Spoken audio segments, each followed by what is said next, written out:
Olá, olá, boa noite. Começando mais uma live aqui no meu Instagram, primeira live de 2024. Hoje, quarta-feira, 3 de janeiro de 2024, 8 horas e 3 minutos no horário de Brasília.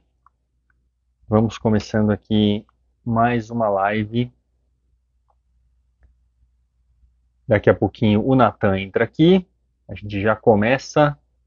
Vamos falar aqui sobre Gil de Ferran. Vamos falar sobre o pós-cena, alguns assuntos bem interessantes aqui, nesses dias um pouco difíceis aí para o automobilismo brasileiro, né? Nós perdemos o Gil aí recentemente. Deixa eu já colocar aqui a nossa live.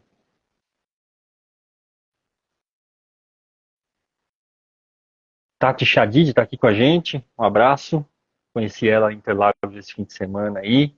Ela que é piloto, correu lá na Superliga, corre na Weibo Girls lá, muito legal. A gente teve a oportunidade de entrevistar ela, logo logo o vídeo vai ao ar aí, no canal novo que a gente está fazendo aqui com a Raquel do Salto com Graxa. Um abraço para a Cida aqui também, está com a gente. Natan, eu vou tentar te colocar aqui, vamos ver porque o Instagram está travando aqui.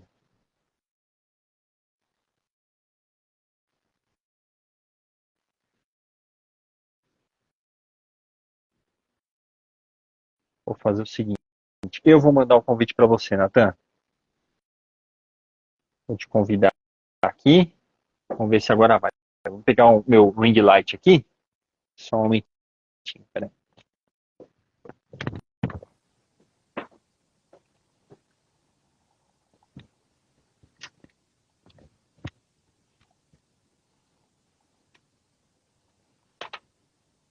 Natan, recebeu aí?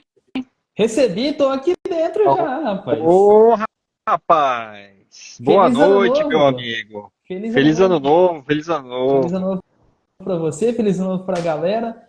Realmente é um Boa. ano que a gente esperava muito no automobilismo, mas a gente não esperava começar desse jeito, né? Com, infelizmente, duas perdas grandes para o nosso esporte. O Gil de Ferran se foi antes da virada do ano. O Keo Yarborough, o primeiro piloto a ser tricampeão seguido da NASCAR, conquistar 3 títulos seguidos da NASCAR, foi também embora no dia 31 de dezembro, então a gente começa 2024 sem duas lendas, infelizmente, mas essa live aqui que a gente está fazendo é para celebrar. Celebrar a história de grandes momentos aí do nosso piloto brasileiro e daquela grande categoria que acompanha a gente nos domingos à tarde, né? Que domingo à tarde para a gente não foi dia de futebol, era dia de Fórmula Mundial. Pois é, você falou tudo, Nathan. A gente vai celebrar a carreira do Gil aqui, né? Dois grandes que foram, né? Cale Yarborough, né? Um dos grandes do automobilismo americano, do mundial, com certeza, né? Está entre os grandes aí nomes da história, né? E o Gil nós o perdemos no dia 29, né? E ele que estava pilotando, estava numa pista particular, né? Ao lado do filho. E infelizmente se sentiu mal e aí, enfim, não veio a falecer, né? E infelizmente nos deixou, mas uma carreira fantástica, né? Ele que parou de pilotar, mas estava ali na McLaren como consultor, trabalhou na Honda também uma época como consultor, né? Muito envolvido com automobilismo. Um engenheiro de formação, né, Nathan? Um engenheiro, um cara que conhecia muito de carro de corrida, conhecia muito de engenharia, de motor, de chassi, enfim, né? Um cara muito antenado, né? E que fez história no automobilismo mundial, né? Ele que estava na trilha da Fórmula 1, né, Nathan? Estava ali buscando carreira na Fórmula 1 ali em 93, 94, chegou a testar com a Williams, com a Footwork, mas quis o destino que ele fosse para a Fórmula Indy em 1995. E aí um esquadrão foi para lá em 95, 96. Muita gente que estava ali na trilha da Fórmula 1 voltou a carreira para a Fórmula Indy, né? Depois daquele sucesso do Emerson Fittipaldi, depois das carreiras bem-sucedidas do Raul Boesel e do Maurício Gugelmin, que estava chegando também ali, chegou no final de 93 para a Fórmula Indy, o Gugelmin, e aí essa turma passou a ir para a Fórmula Indy como um caminho novo, né, Nathan? Inclusive com o próprio apoio da Marlboro, né? Tinha o Marlboro Brazilian Team, né?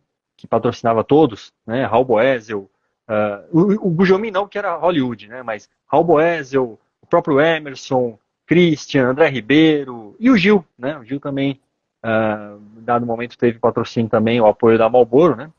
E o Gil, que logo na primeira temporada, Nathan, já venceu corrida na Fórmula Indy. Ele corria pela equipe Hall, aquele carro amarelo lendário, né? Que a gente tanto gosta, patrocínio Pennzoil. Aliás, o Gil, Nathan, correu com 3 patrocínios lendários no automobilismo, né? Ele correu com o Pennzoil, depois correu com o Valvoline na equipe Walker a partir de 1997 e a partir de 2000 com o Marlboro, né? Mas esse início do Gil, Nathan, ele foi um início meio que sofrido ali, desenvolvendo motor Honda, desenvolvendo chassi Reynard, com equipes que não entregavam um equipamento à altura dele ali, mas de vez em quando ele ia lá beliscava uma vitória, fazia pole, estava sempre nas cabeças ali, né, Nathan? Tava assim, eu acho que a gente tem que falar aqui, eu vou falar uma coisa aqui, vai ser até polêmica. A primeira polêmica do ano, santa topada que ele deu no motorhome lá da Footwork, porque depois que ele... A Footwork não tinha carro para dar para ele uma condição boa na Fórmula 1. A equipe de meio de pelotão, a Footwork virou a Arrows. Então, assim, o Gil ia se desenvolver, claro, chegar na Fórmula 1, se isso acontecesse, mas ia demorar muito para chegar na equipe grande, uma McLaren, uma Ferrari, uma Williams.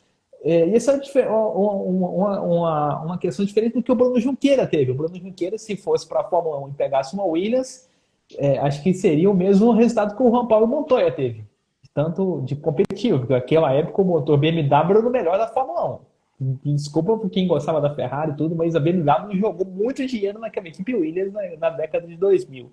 Então, o Gil, quando foi para a Fórmula Indy, fazendo curto uma história longa aqui, encurtou também o caminho dele para ser piloto competitivo, porque a Honda dava um carro bom a nível Penske e a nível Ganassi, que estava crescendo, mas ele conseguia ali fazer bons resultados, tanto que na corrida inicial em Miami ele foi muito bem, né? Conseguiu Sim. até um pódio. Exato. O Gil e Gil, né, no pódio. Foi terceiro lugar o Gil. Então, assim, o Villeneuve ganhou aquela corrida, o Gugelmin foi segundo e o Gil foi terceiro. Então, assim, na largada já deu para ver. Falou, olha, foi uma boa escolha. E o que você falou, né, da inspiração do Emerson. O Gil ele ficou impressionado por causa do... Eu sempre falou isso numa entrevista em 2001, um especial que a Record fez com ele, depois do título, depois do bicampeonato. Tem no YouTube falou assim, esse especial. Tem. Isso tem, inclusive no começo da segunda parte tem esse trecho que eu vou falar. Ele falou que quando o Emerson ganhou, ele prestou atenção na categoria. E quando o Nigel Mansell, campeão mundial de Fórmula 1, foi correndo nos Estados Unidos, é que ele prestou muito mais. Então, ou seja, naquele momento, no meio da década de 90, a Fórmula Indy ganhou uma proporção mundial, não só americana. Já era uma categoria com grandes nomes, com Rick Mears, com Al Unser, com AJ Foyt lá atrás, mas quando explodiu mesmo para o mundo com essa história do Nigel Mansell, acho que muita gente quis correr lá. E também, vamos lembrar aqui que o Mário Andretti estava no final de carreira, estava aposentando. Jacques Villeneuve tinha surgido na Fórmula Indy, filho do Gilles Villeneuve. Então, o padrão Fórmula Indy estava muito alto. A gente tem que colocar aqui e, assim, vou até jogar a bola para você aqui, fala que não teve geração melhor para pegar aquele bastão, porque o Mário Andretti pendurou o capacete na última corrida de 94. O Gil estreou na primeira de 95. E aí foi a pancada atrás. Foi Greg Moore depois, em 96, foi o Zanardi, que saiu da Fórmula 1 também, foi Jimmy Vasser, que estava crescendo na categoria. Todo mundo fez essa passagem, assim, não só os brasileiros, mas todo mundo pegou aquele bastão com força. Levou a Fórmula Indy, no caso, a Fórmula Mundial, por causa da cisão, a um patamar muito alto. Mesmo com a cisão, trouxe ali a audiência a nível Fórmula 1 aqui no Brasil. Pois é, pois é. Com uma transmissão, já que você falou de audiência, né, Nathan? Eu vou falar dos pilotos já também, a bola que você jogou para mim aqui, mas com uma transmissão que começou ali, na transição entre a Rede Manchete em 93, 94 e foi para o SBT em 95 com um grande investimento, e as transmissões de 95, 96, 97, até 98 eram transmissões todas ao vivo, né, com uma equipe muito boa, uma equipe que era formada pelo Theo José na narração, era formada pelo Dedê Gomes, inicialmente como comentarista, Dedê Gomes que foi piloto, né, aqui no Brasil, enfim, um cara muito, muito técnico, né, um comentário muito técnico, com muita informação.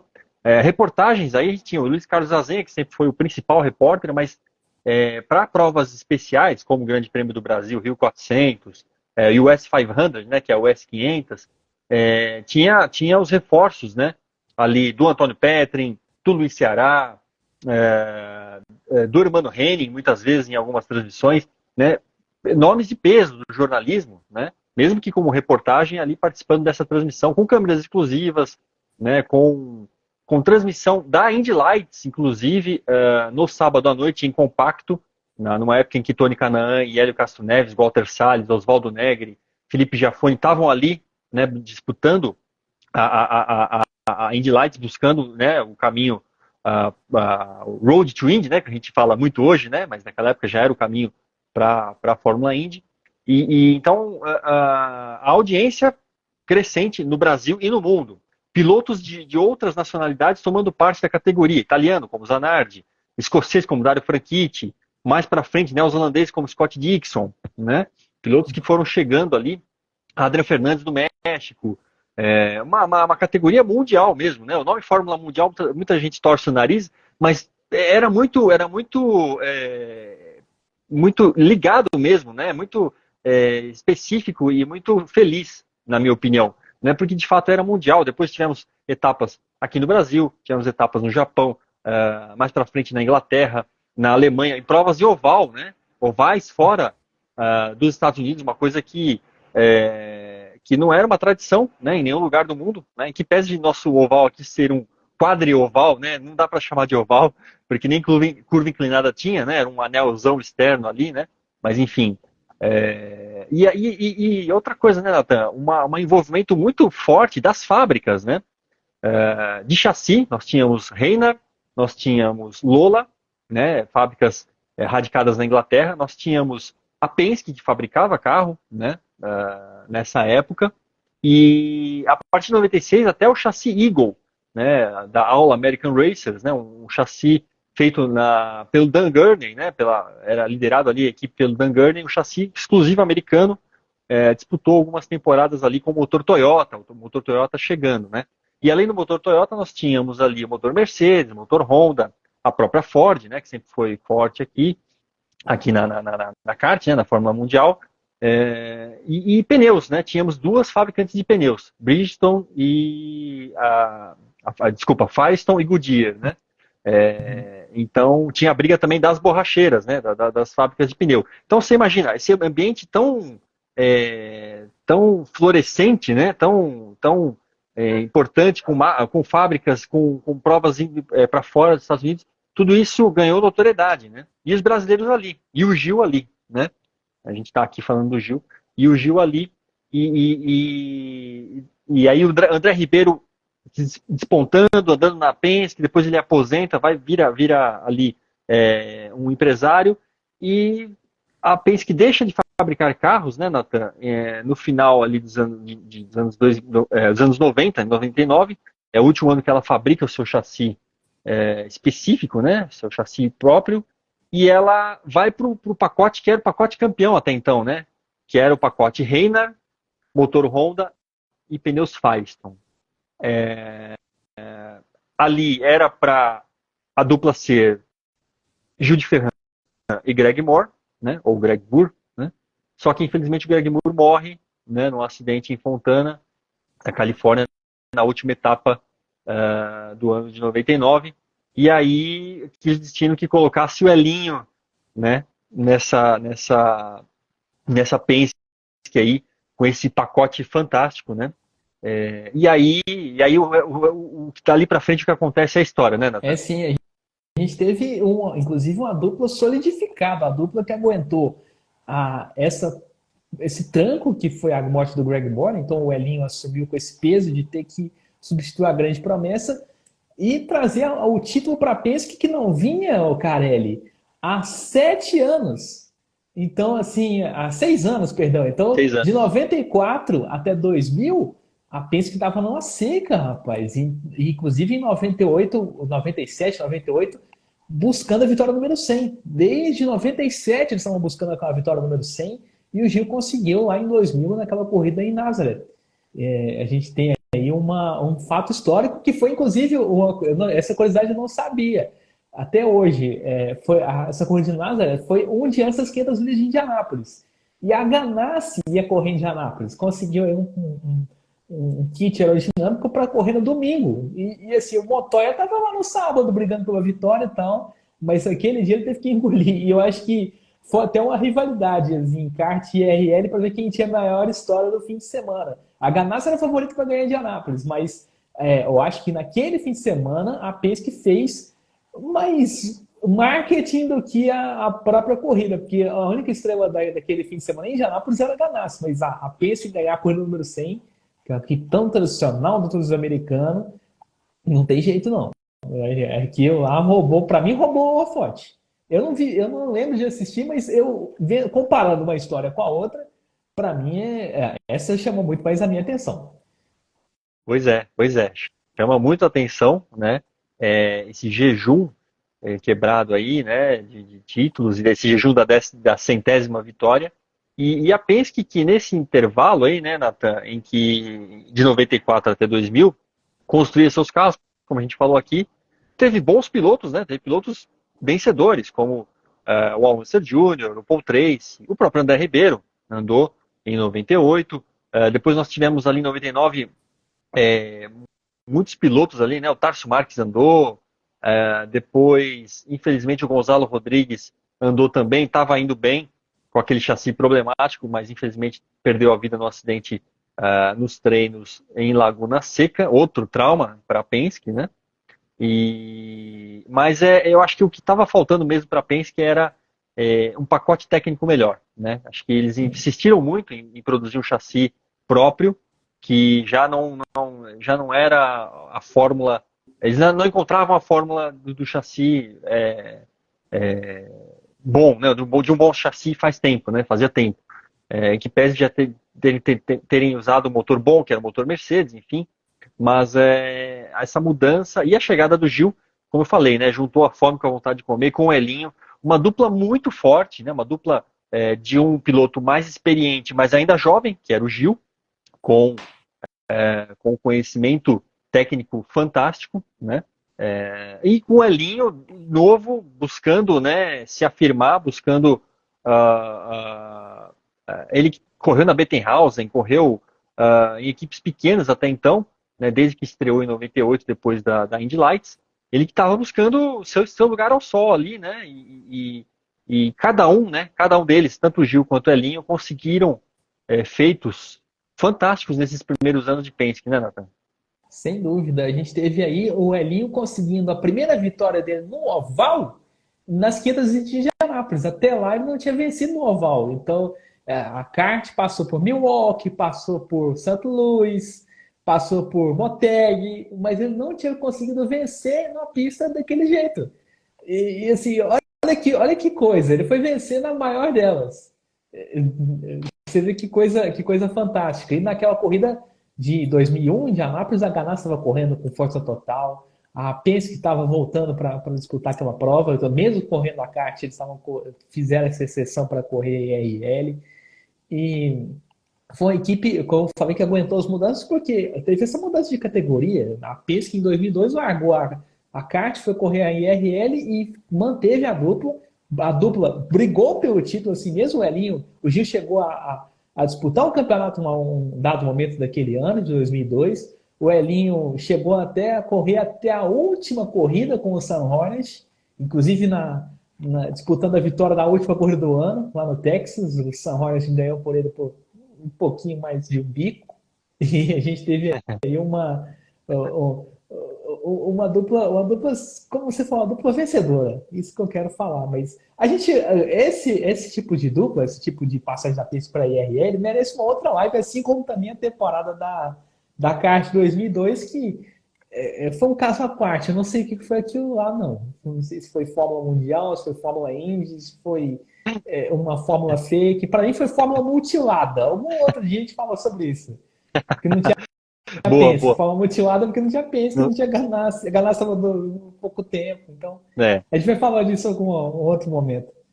tinha Newman Haas, tinha Forsyth, né? Tinha algumas equipes ali até que fortes, né? Uhum, Patrick, enfim, né? Mas não tínhamos ali as grandes, né? De fato, as enormes, né? As uhum. equipes de grande monta, né? O Nathan, em 2000, o Elinho, você falou do Elinho, né? A primeira vitória que ele tem no ano, ela só acontece lá na 13ª etapa, em Mid-Ohio, né? Ele vence em Mid-Ohio e depois vai vencer a 16ª etapa em Laguna Seca. Então foram as duas vitórias do Elinho na primeira temporada dele na Penske. E Desculpa, ele curioso, né, venceu em Nathan? Detroit ainda, cara. Venceu acho que a sétima etapa em Venceu em, Detroit. venceu em Detroit. Desculpa, tá certo. Venceu em Detroit, é isso mesmo. E curioso, né, Nathan? A temporada tinha 20 provas, né? Olha que legal. Uhum. Corrida na Austrália, corrida no Canadá, no Brasil, né? Ainda não tinha ido para a Europa em 2000, né? Mas depois aí desbravaria a Europa a partir de 2001, né? Com provas lá na Alemanha, na Inglaterra, enfim, né? Mas foi uma temporada muito disputada, né? E aí a gente já entra no nosso primeiro item aí, né? Da nossa pauta aqui, do nosso roteirinho sagrado, que tá, sempre nos acompanha aqui nas lives. É, quem foi o principal adversário do Gil de Ferran nesses dois, ganhou os títulos de 2000 e 2001? Quem foram os caras que bateram de frente com ele nessas duas temporadas aí? Quem a gente acha que foram os caras fortes? E aí eu deixo a bola com você para começar aí, Nathan. Quem que você acha que foi o cara ou os caras que o Gil teve que desafiar aí para vencer esse título de 2000? Vou começar com 2000 e depois a gente vai para 2001. Sim, eu vou falar de 2000 e 2001 de uma vez, cara, porque, na Pô, minha opinião, não teve um grande adversário singular. Vou falar assim, usando o caso Senna e Prost, né? Não, o Senna, o maior adversário dele foi o Prost. O Prost, o maior adversário dele foi o Senna. Mansell, o maior adversário dele foi o Piquet. E vice-versa, né?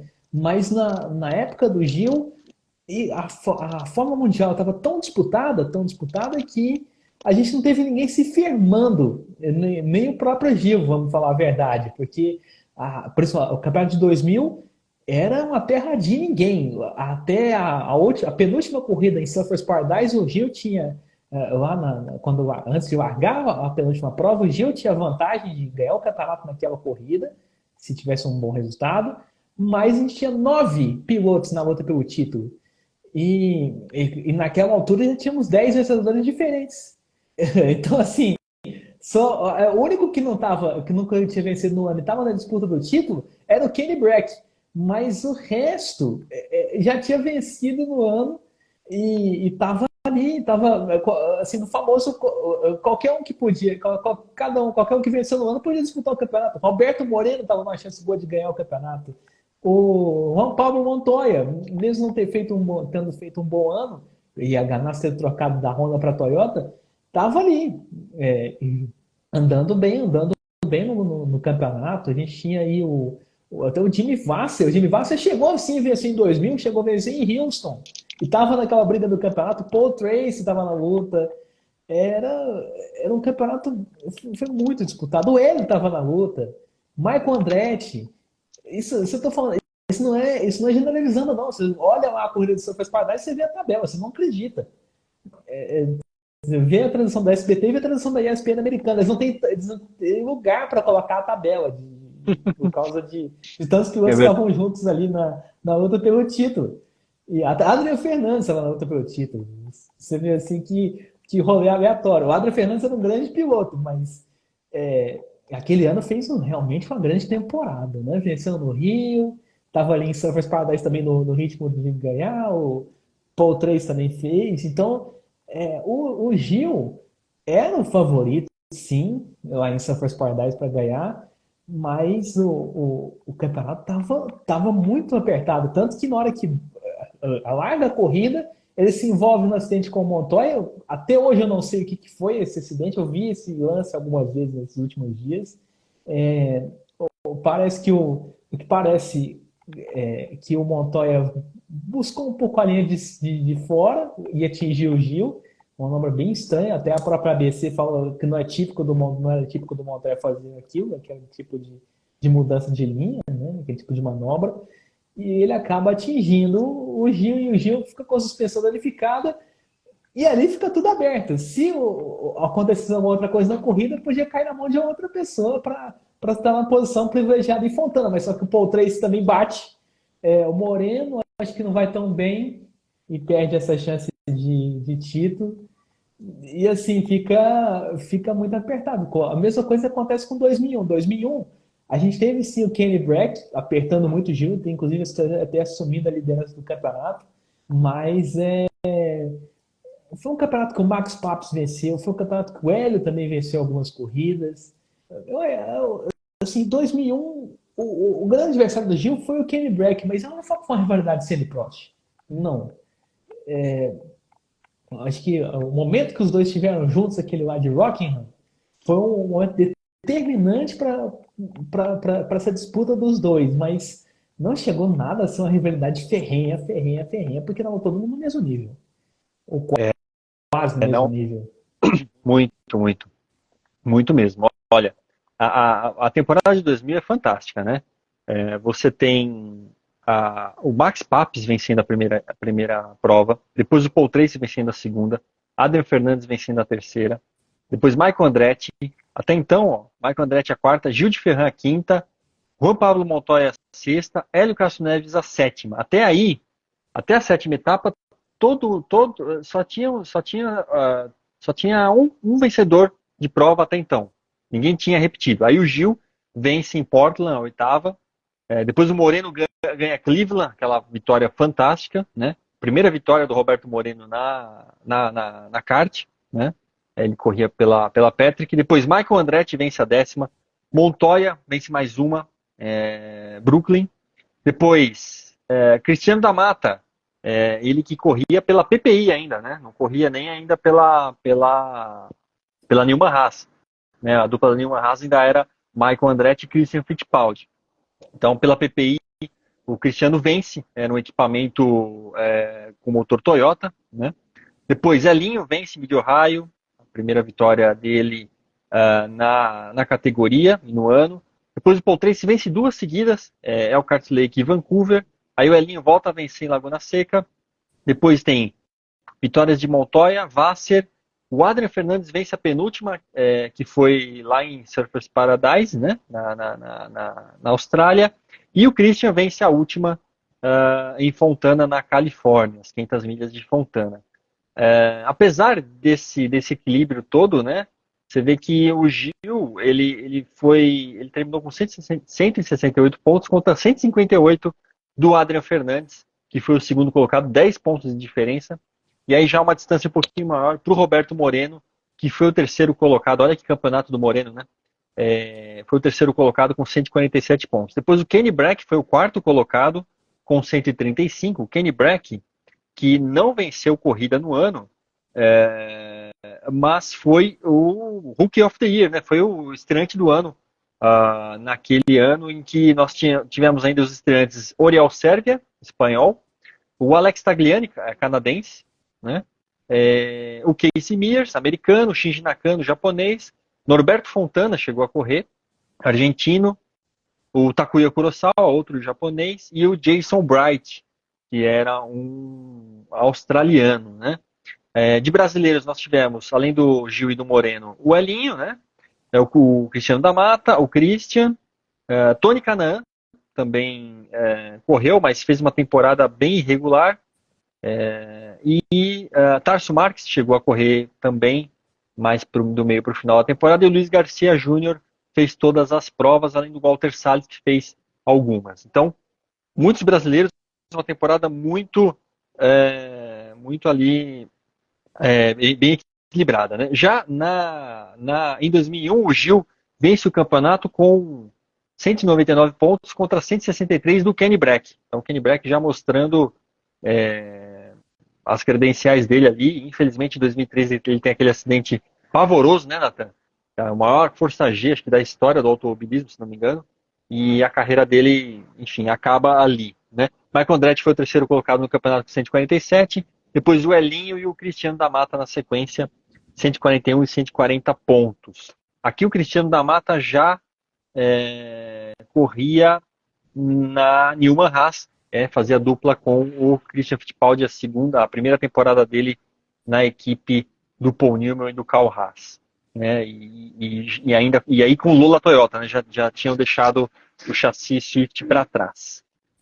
Realmente, o Gil não teve um adversário ali específico, né? Se a gente fosse destacar um desses anos aí, acho que quem mais o apertou mesmo ali foi o Kenny Brack mesmo, né?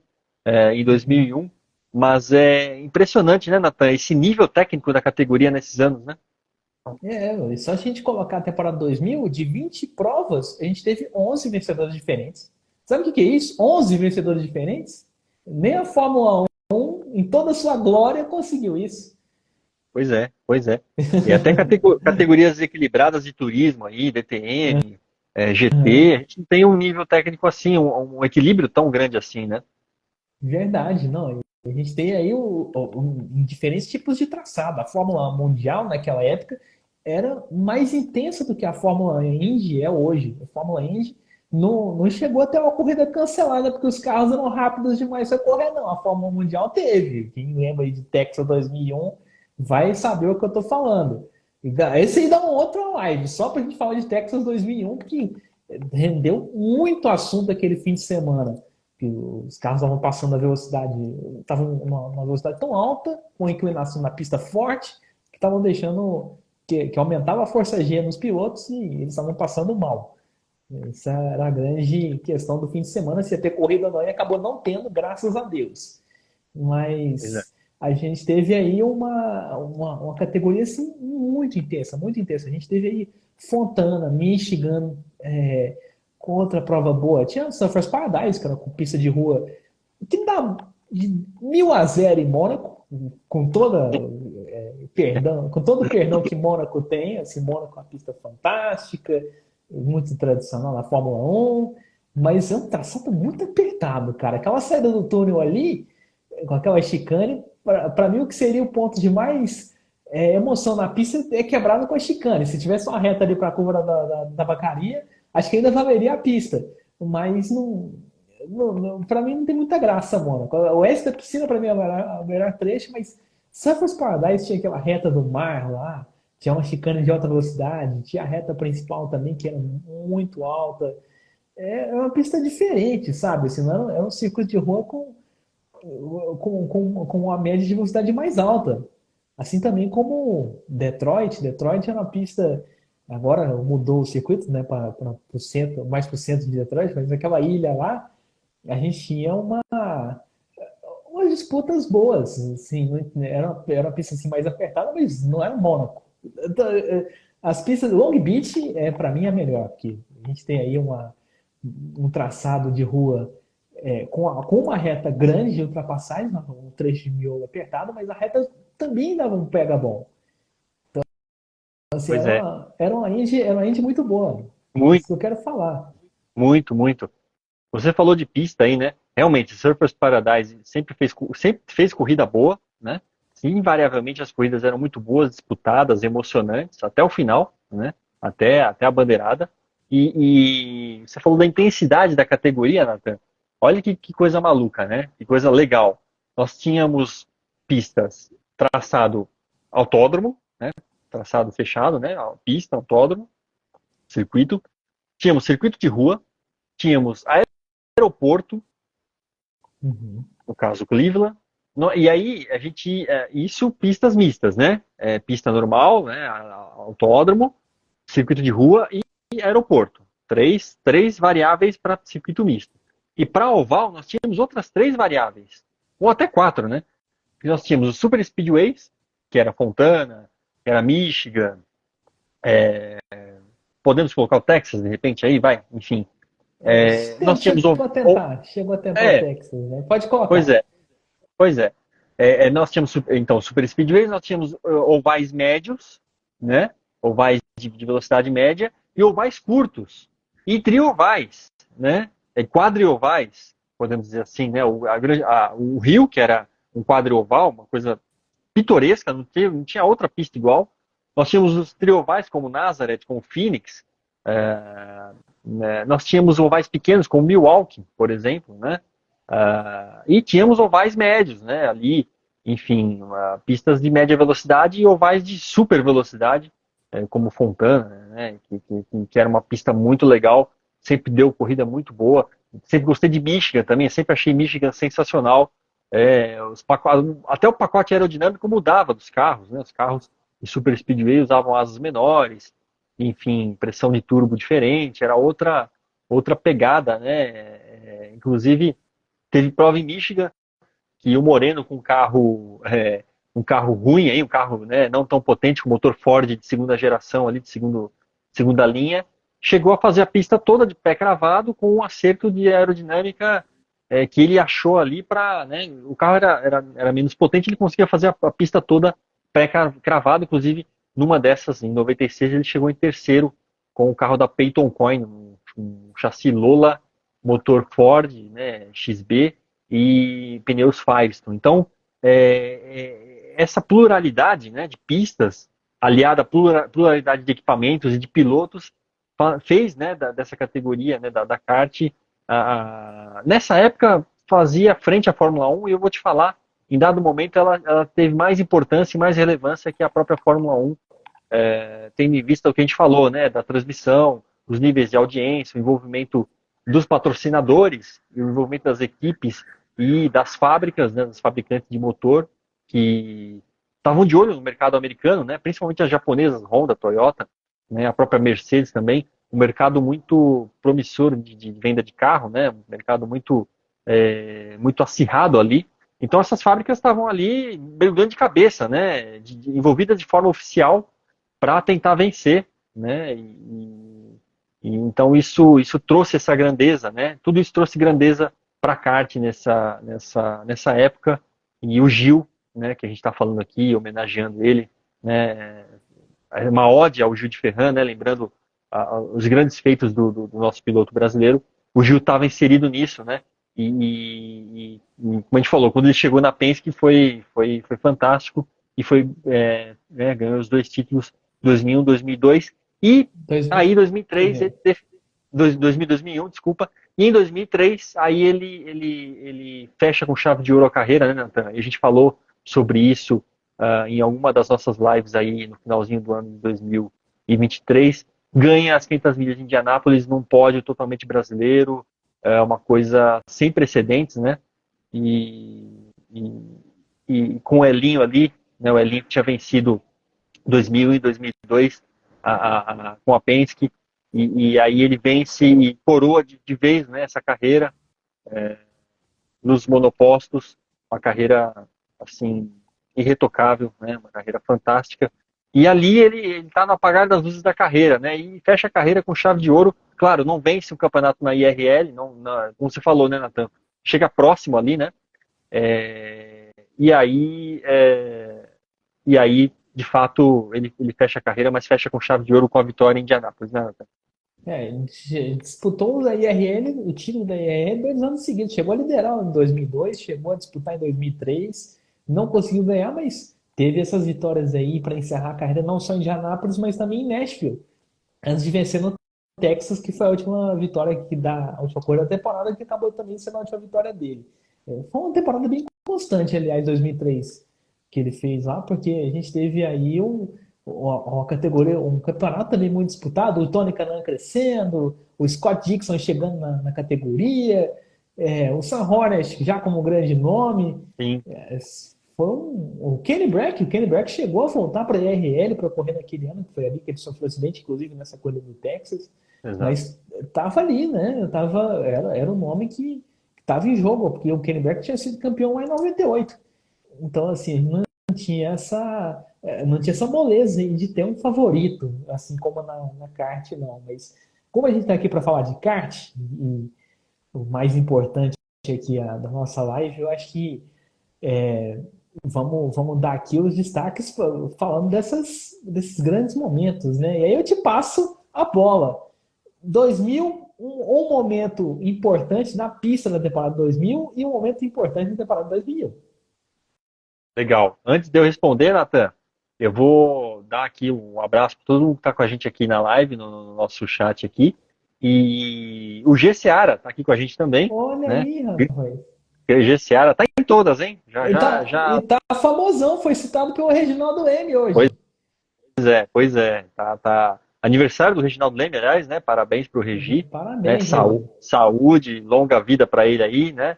Que a gente tenha muito Reginaldo Leme nos comentários ainda por muitos e muitos anos. A gente não quer que ele saia, né? Porque de fato o Regi é uma das figuras das mais importantes que a gente tem no nosso ramo, né, Nathan? No nosso meio aqui de jornalismo, né? Nós somos jornalistas.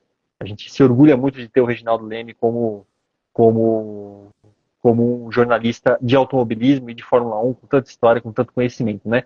Ele pergunta aqui, o GCR pergunta, tem uma dúvida, o Gil foi campeão em 2001 ainda no SBT? Me lembro dele bicampeão na kart pela Record. A Sim, foi transmissão campeão na Record. foi na Record, a transmissão foi no SBT até 2000. E em 2000 a transmissão foi feita em off-tube, né? Em 99, acho que se não me engano, também já era off-tube. Mas em 2000 eu lembro que com certeza era off-tube, o Theo José fazia do estúdio, né? Acho que só não fez do estúdio a Rio 400. O restante da temporada foi todo em estúdio. E aí foi o último ano do SBT, acabou o contrato ali, fecharam. E aí foi para a Record em 2001. Então o Gil teve um título no SBT e um título na Record, né? E aí na Record com a narração do Odinei Edson, né? Do Oscar Ulisses, Oscar rapaz. Ulisses, Você acredita? Errei o irmão, errei o irmão. Oscar Não, Ulisses. ele narrou. Não, mas ele narrou.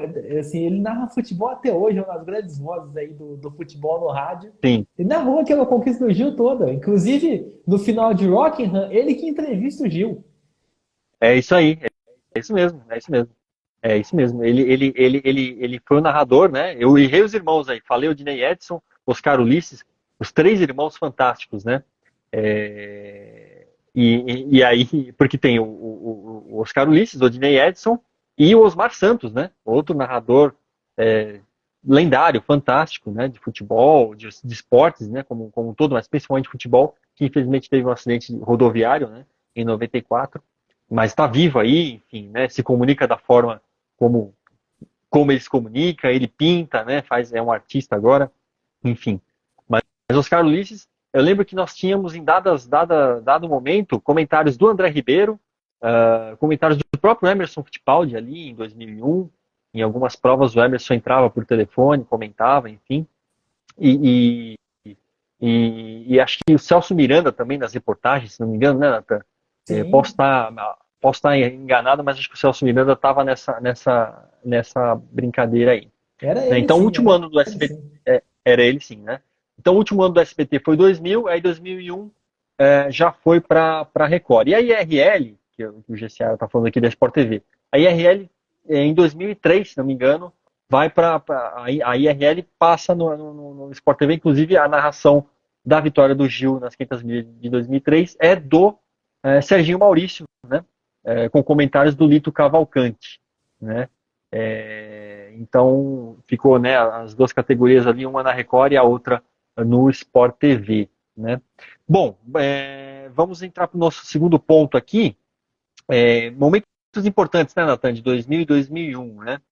Eu acho que em 2000 eu vou sair um pouquinho da, do negócio aqui do Gil, do campeonato do Gil, e eu vou colocar como um momento importante em 2000 a vitória do Roberto Pulpo Moreno em Cleveland, né? Ele com a equipe Patrick, aquele carro prateado.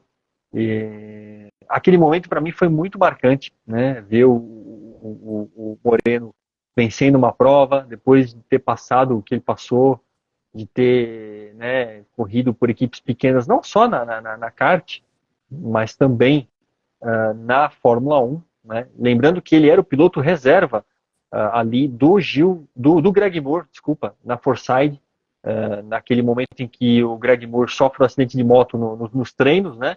Machuca a mão, o Jared Forsyth chama ele, né? Fala, ó, eu preciso de você aqui, fica de sobreaviso, né? Porque se o Greg não poder correr, vai você, né? Deixaram tudo pronto, macacão, capacete, tudo ok, né? Ali para ele, mas no fim eles conseguiram fazer uma atadura na mão do Greg Moore e ele correu a prova. O Gil ficou, o Moreno ficou ali só de stand-by, não chegou a correr. E aí, infelizmente, nós tivemos o acidente do Greg Moore. Mas essa vitória, e aí o G. Seara fala aqui, né? Lembro até hoje ele chorando ao sair do carro, não se conteve, e acho que quem estava assistindo também não se conteve, e eu estava assistindo, não me contive também, fui às lágrimas também, porque realmente foi um momento de extravasar, né? E que campeonato que o Moreno fez, né? Naquele ano, ele foi o terceiro colocado, né, nesse campeonato, né? Com 147 pontos, fez pódio, fez muito pódio, segundo, terceiro, foi segundo em Miami, foi terceiro em Montag, enfim, um campeonato assim muito bom, né, do Moreno. Eu vou destacar então como momento de 2000 a vitória do Moreno, né? Poderia colocar um segundo momento aqui, a vitória do Cristiano da Mata, a primeira dele com a PPI, mas vou deixar essa do Moreno em 2000. Em 2001, eu vou colocar aqui, o que eu posso colocar de 2001? Acho que assim, a estreia de Bruno Junqueira, vou colocar um momento importante, o Bruno Junqueira estreando aqui, acho que ele merecia mais, né? Merecia ter tido mais sorte, né? Melhores resultados, mas eu vou colocar aqui como a estreia dele, ele que vinha da Fórmula 3000, vinha ali batendo nas portas da Fórmula 1, né? E aí vai para Chip Ganassi, enfim, enfim, consegue bons resultados, consegue inclusive vencer uma prova em 2001, né? Ele vence uma corrida. E vou colocar aí dois momentos brasileiros aí, né? O momento título do Gil é o concurso, né? O momento título do Gil, esse tá na prateleira com certeza, né? Mas vou destacar esses dois pontos e passo a bola para você. Que pontos você destaca dessas duas temporadas aí, Nathan? Vamos falar na pista aqui, cara, ele. Vou até fugir um pouco do assunto aí dos brasileiros, mas 2000 tivemos aquela baita chegada do Montoya e do Michael Andretti em Michigan. Quem não lembra aí, quem não lembra, procura no YouTube, quem não viu vai ver. Rapaz, foi um photo finish daqueles. É porque a gente olha photo finish na Indy e só pensa na IRL.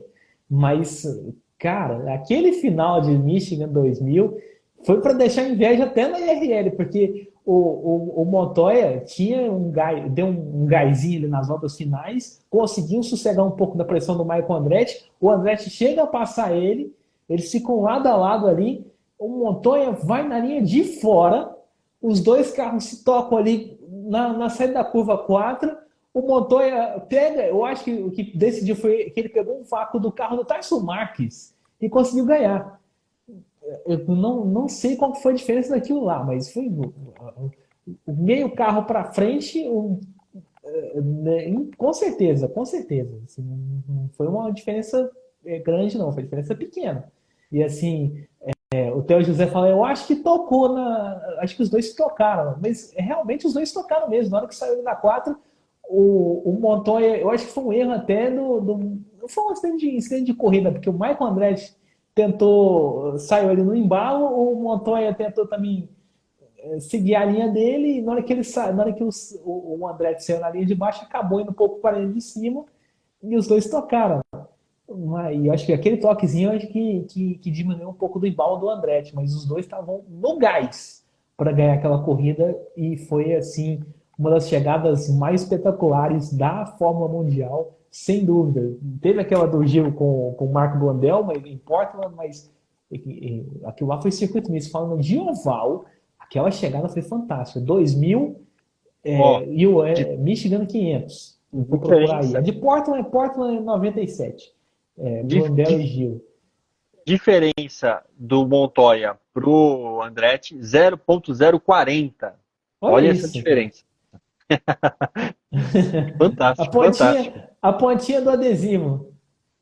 A pontinha do adesivo, aquela que ficou para fora no vento ali, né? É. Não, em 2001, eu vou colocar também aqui a chegada de Rockingham. Falei esses dias com o Luiz ali na live dele, que eu tinha gostado daquela chegada, mas eu não consegui descrever bem porque eu não tinha visto. Esses dias que a gente estava combinando a live, eu sentei para ver as voltas finais inteiras. E foi fantástico também, porque o oval de Rockingham não é um super speedway. É uma coisa parecida com Gateway, Santo É Luís. média. É um médio, né? É um médio. Um circuito não é um super speedway, mas também não é um ovalzinho tipo Martinsville, que você tem que frear muito. É, e é um circuito com curvas mais fechadas. E assim, o Gil ele pega um tráfego ali do Max Papes, fica preso, o break passa ele por fora. Na última curva, ele fala assim: ah, é? Como se estivesse mostrando para a torcida brasileira. Falou, não acabou ainda não, eu vou conseguir isso. E consegue uma ultrapassagem por fora ali no final, depois da reta oposta, e garante a vitória. Foi assim, foi fantástico aquilo lá. Foi.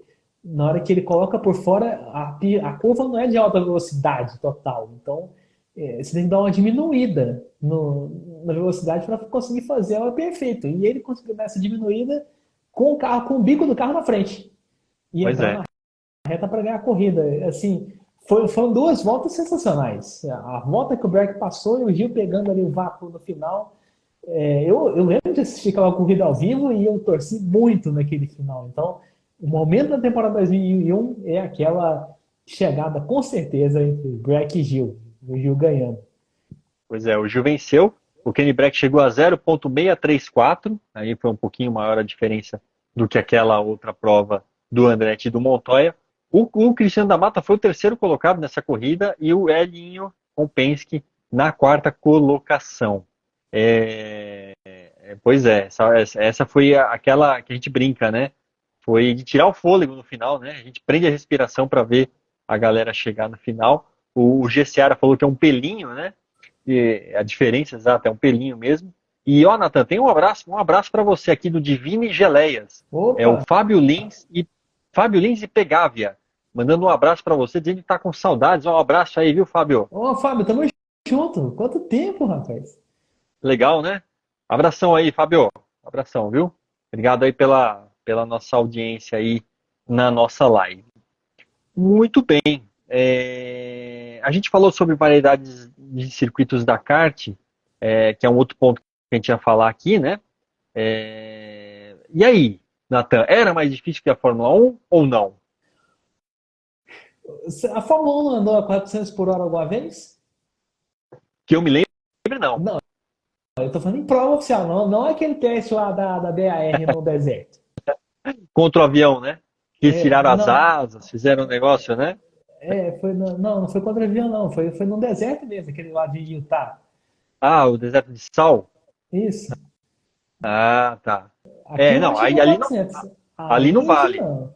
Ali não vale, exatamente. Ali não vale. O Gil chegou a 400 chegou a 388 no oval, né? Pois Numa é. prova valendo um treino de classificação. Não foi treino livre, foi treino de classificação. E a gente lembra, né, Carelli, que a Fórmula Indy, Fórmula Mundial, como queiram, dava pontos bônus pro pole. Eu acho que eram Dá dois ponto. pontos. Exato, exato. É Eu não isso sei se mesmo. era um ponto ou se era 2 pontos, mas aquele ponto valeu assim como se fosse uma cesta de 3 no basquete. Sabe, assim, o Pois, cara bateu o recorde de velocidade lá. A média foi 388. Aí você fala, poxa, mas a gente diz que o carro de Fórmula Indy chegava a 400. Pois é, a média era 388. Então, assim, em algum momento daquela volta, ele chegou a 400. Dizem até que ele chegou a 410. Eu não acho que ele chegou a 400. Pois é, pois é. Não, com certeza, ele deve ter passado dos 400 em dado momento, sim. Né? Nessa época, a telemetria não era uma telemetria muito boa, mas não era o que é hoje, né? E sobre a dificuldade dos circuitos, de ser mais difícil que a Fórmula 1, com certeza, na minha opinião, com certeza. Até pelo que a gente falou aqui, né? Pela variedade de circuitos. Você tinha circuito de rua, você tinha circuito permanente, você tinha aeroporto, você tinha oval grande, oval médio, oval pequeno, trioval, quadrioval. E detalhe, né? Com carros potentíssimos, né? Carros pesados, grandes, né? Um Fórmula Indy, um chassi da Indy naquela época, um Reynard, né? O Lola, pesavam para mais de 700 quilos, motores potentíssimos, turbo, né?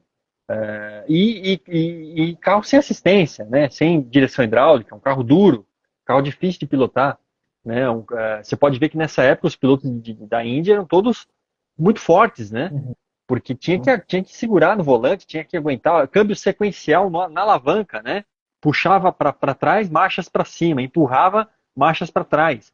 Né? A gente falou do Gil aqui, é um episódio do Gil, que ele termina uma prova, não sei se foi Cleveland, que ele venceu em 96, se não me engano, acho que foi isso.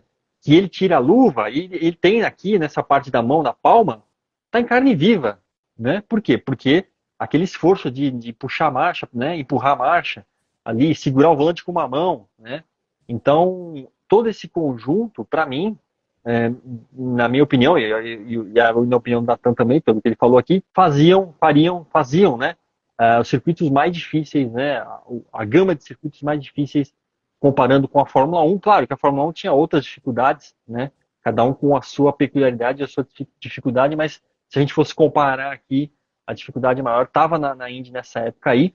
O G. Seara pergunta aqui, ele quer saber, né, da gente aqui, quais circuitos não estão mais na Indy dessa época, tipo Ah, Fontana, Surfers Paradise, né? vamos falar Posso aqui, citar, ó. né? Vamos falar, falei de Cleveland aqui, né? Que era um circuito que existia na época de aeroporto, não tem mais. Ele falou Homestead, falou Michigan. Cita mais alguns aí, Natan. No Portland voltou, né? Mas Surfers Paradise não tá mais porque virou uma linha de. Uma parte do circuito virou uma linha de VLT. E para quem mora no Rio de Janeiro sabe como é que é. A gente teve aquela mudança no centro do Rio que mudou um pouco das faixas de trânsito. Na pista de Surfers Paradise também. Agora aquela faixa é só para o VLT.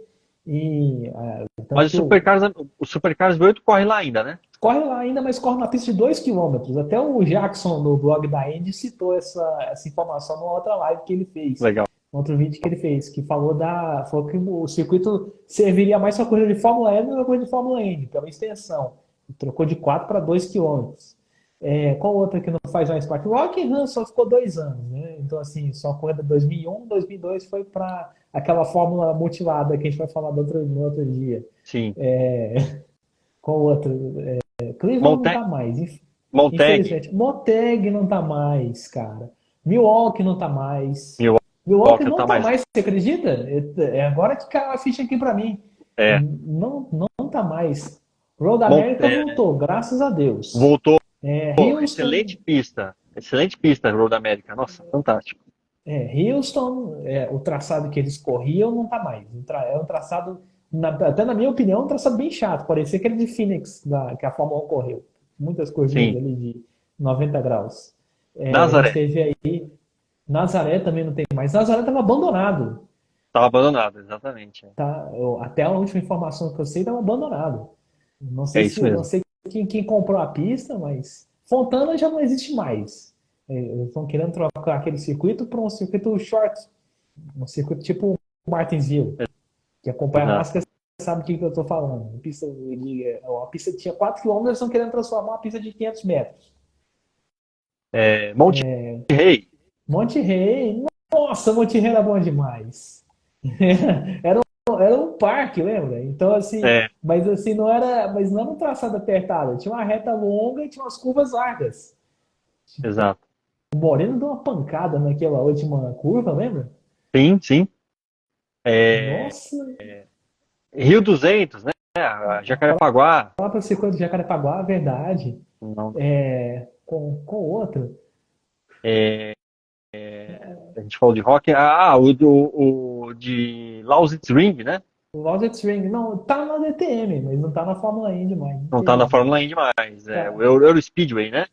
Nem sei se na DTM tá mais, acho que nem na DTM tá. Eu acho que não, viu? Eu acho que Uhum. não.